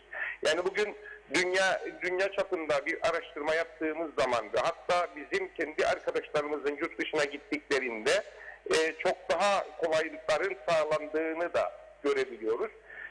Aynı şeyleri örnek alarak ülkeye girişlerin çok daha rahat olabilmesine yönelik imkanlar, fırsatlar nelerse o imkanları ve fırsatları vermemiz lazım. Ama burada Adapas sorunu ise Adapas'ın altyapısının ciddi şekilde hazır olduktan sonra uygulamaya geçilmesi. İki tane aşı oldum ben. Güney'e geçerken Rumlara ki bizi düşman görüyor bazıları yani hemen hemen çoğunluğu. 2 aşı kartımı gösteriyorum Türkçe'de üstünde. Geç diyor bana. Biz neden gelen Türkiye hem 2 aşıyı gösteriyor hem PCR'ı gösteriyor hem de sen ondan Adapas kadın da bilmiyor. Adapili mi ne diyor Adapili? Neyse diyor bu internetten uğraşacak kendinin yok komşuya gidecek komşu çocuğuna ha evladım gel bana da gideceğim Kıbrıs'a çocuğumu göreyim de Adapas varmış neymiş bu Adapas yok koptu teyze giremiyorum ondan sonra forum doldur git bir şey bul kırtasiyeci çıktı al para öde uçağa koş yetiş uçağın içinde evrak ayrı doldur eşinin adı nedir kocanın adı nedir sevgilin var mı yok mu Zeki Müren'i seviyor musun nedir bunlar Sayın Bakanım nedir bunlar? Bakın yani az önce benim söylediğim yani dünyaya baktığımızda ve Avrupa ülkelerine baktığımızda Avrupa ülkelerinin yani bir yere giderken sizden istediği geçirmişseniz eğer geçirmiş olduğunuza dair bir belge, aşılı iseniz aşılı olduğunuza dair bir belge ya da elinizde sizin kendi ülkenizde uygun Adapas veya Türkiye'deki bunlar farklıdır ya da ki bizden bahsedecek olursak Adapas varsa çok rahatlıkla giriş çıkışların olabildiğini de gördük. Yaşayan arkadaşlarımız bizimle bunları paylaştı. Dolayısıyla onun için diyorum yani dünyada ve Avrupa ülkelerindeki uygulama neyse o uygulamalara da bakarak önümüzün açılmasına müsaade etmemiz gerekir. Doğru. Yani ülke sağlığımız eyvallah onun altını çizerek herhangi bir zamanda da bunu tartıştırmıyoruz ama ülke ekonomisini hareketlendireceksek ve turizmin önünü açacaksak ki elimizden geldiğince turizmin de önünü açtık ve buna devam ettiriyoruz. Ve bunun dışındaki vatandaşların girişleriyle elimizden gelen kolaylığı yapmamız gerekir. Yani önce bizim altyapı olarak hazır olduktan sonra bu uygulamaları hayata geçirmemiz gerekirdi bizim şeyimiz, temennimiz. Evet, çok teşekkür ediyoruz Sayın Bakanım. Ben teşekkür Bağlandığınız için. Sağ olun. Sağ olun. Sağ olun. Evet, böylelikle tüm parti liderlerini tamamlamış olduk ama bu arada tabii haber bültenimize dakikalar kaldı. Funda Hanım sancılanıyor çünkü 14 dakika sonra. Ama bir görevini alıyorum üzerinden şikayet etmesin diye. Hemen açıklıyorum. Bugünkü vaka sayılarını o açıklıyordu son dakika diye. Aldım elinden bunu, ben açıklıyorum. Toplam 22.614 test, 57 yerel 74 pozitif vaka, bir kişi vefat etti. Allah'tan rahmet diliyoruz. İnşallah bundan sonra can kaybımız olmaz diyerek aktarmış oluyorum. 74 toplamda pozitif vaka, 22.614 test, 57'si yerel, 74 pozitif vaka, bir can kaybı, 61 kişi de taburcu edilmiş. Bundan sonraki haber bültenlerimizin, şimdi yarışıyor ya bazı kanallar, devlet kanalları, yeni yayın dönemi, biz hiç yenisi eskisi yok. Devam gittik. 365 gün askersen cephede olacaksın devamlı. Biz devamlı cephede askerlik yapmaya alıştığımız için ara vermedik. Bizim gene 18.45 haber bültenlerimiz devam edecek. Ara ara yeni yayın dönemi değil, bundan sonraki yayın dönemlerinde sizlere Zeki Müren ve bir de Bülent Ersoy'u dinletmek istiyorum. Çünkü Bülent Bey artık tarihimize girdi. Dedi ki KKTC'yi AYM'e götüreceğim dedi. Neden? Müzisyenlerini tutuklamış. Sahte belge verdiler de onun için. Yani burası tamam yavru vatandır ama yani sahteliğe de no patapat, no takata. 45 gün şefine, 30'lar günde diğer müzisyenlere hapislik vermişler. Çok üzgünüm. Keşke olmasaydı. Bizleri eğlendirmeye geldiler. Sazlı sözlü. Biz onları cezaevine gönderdik. Ama o belgeler olmasaydı keşke. Olunca yargı da görevini yapar. Güveneceğimiz iki kurum kaldı. Bir, yargı. İki, polis. Poliste de hafif çürük elmalar başladığını duyuyorum. Temizlenecek onlardan inşallah. Biz de yardımcı olacağız. Ve her şey yoluna girecek. Çok teşekkür ediyoruz.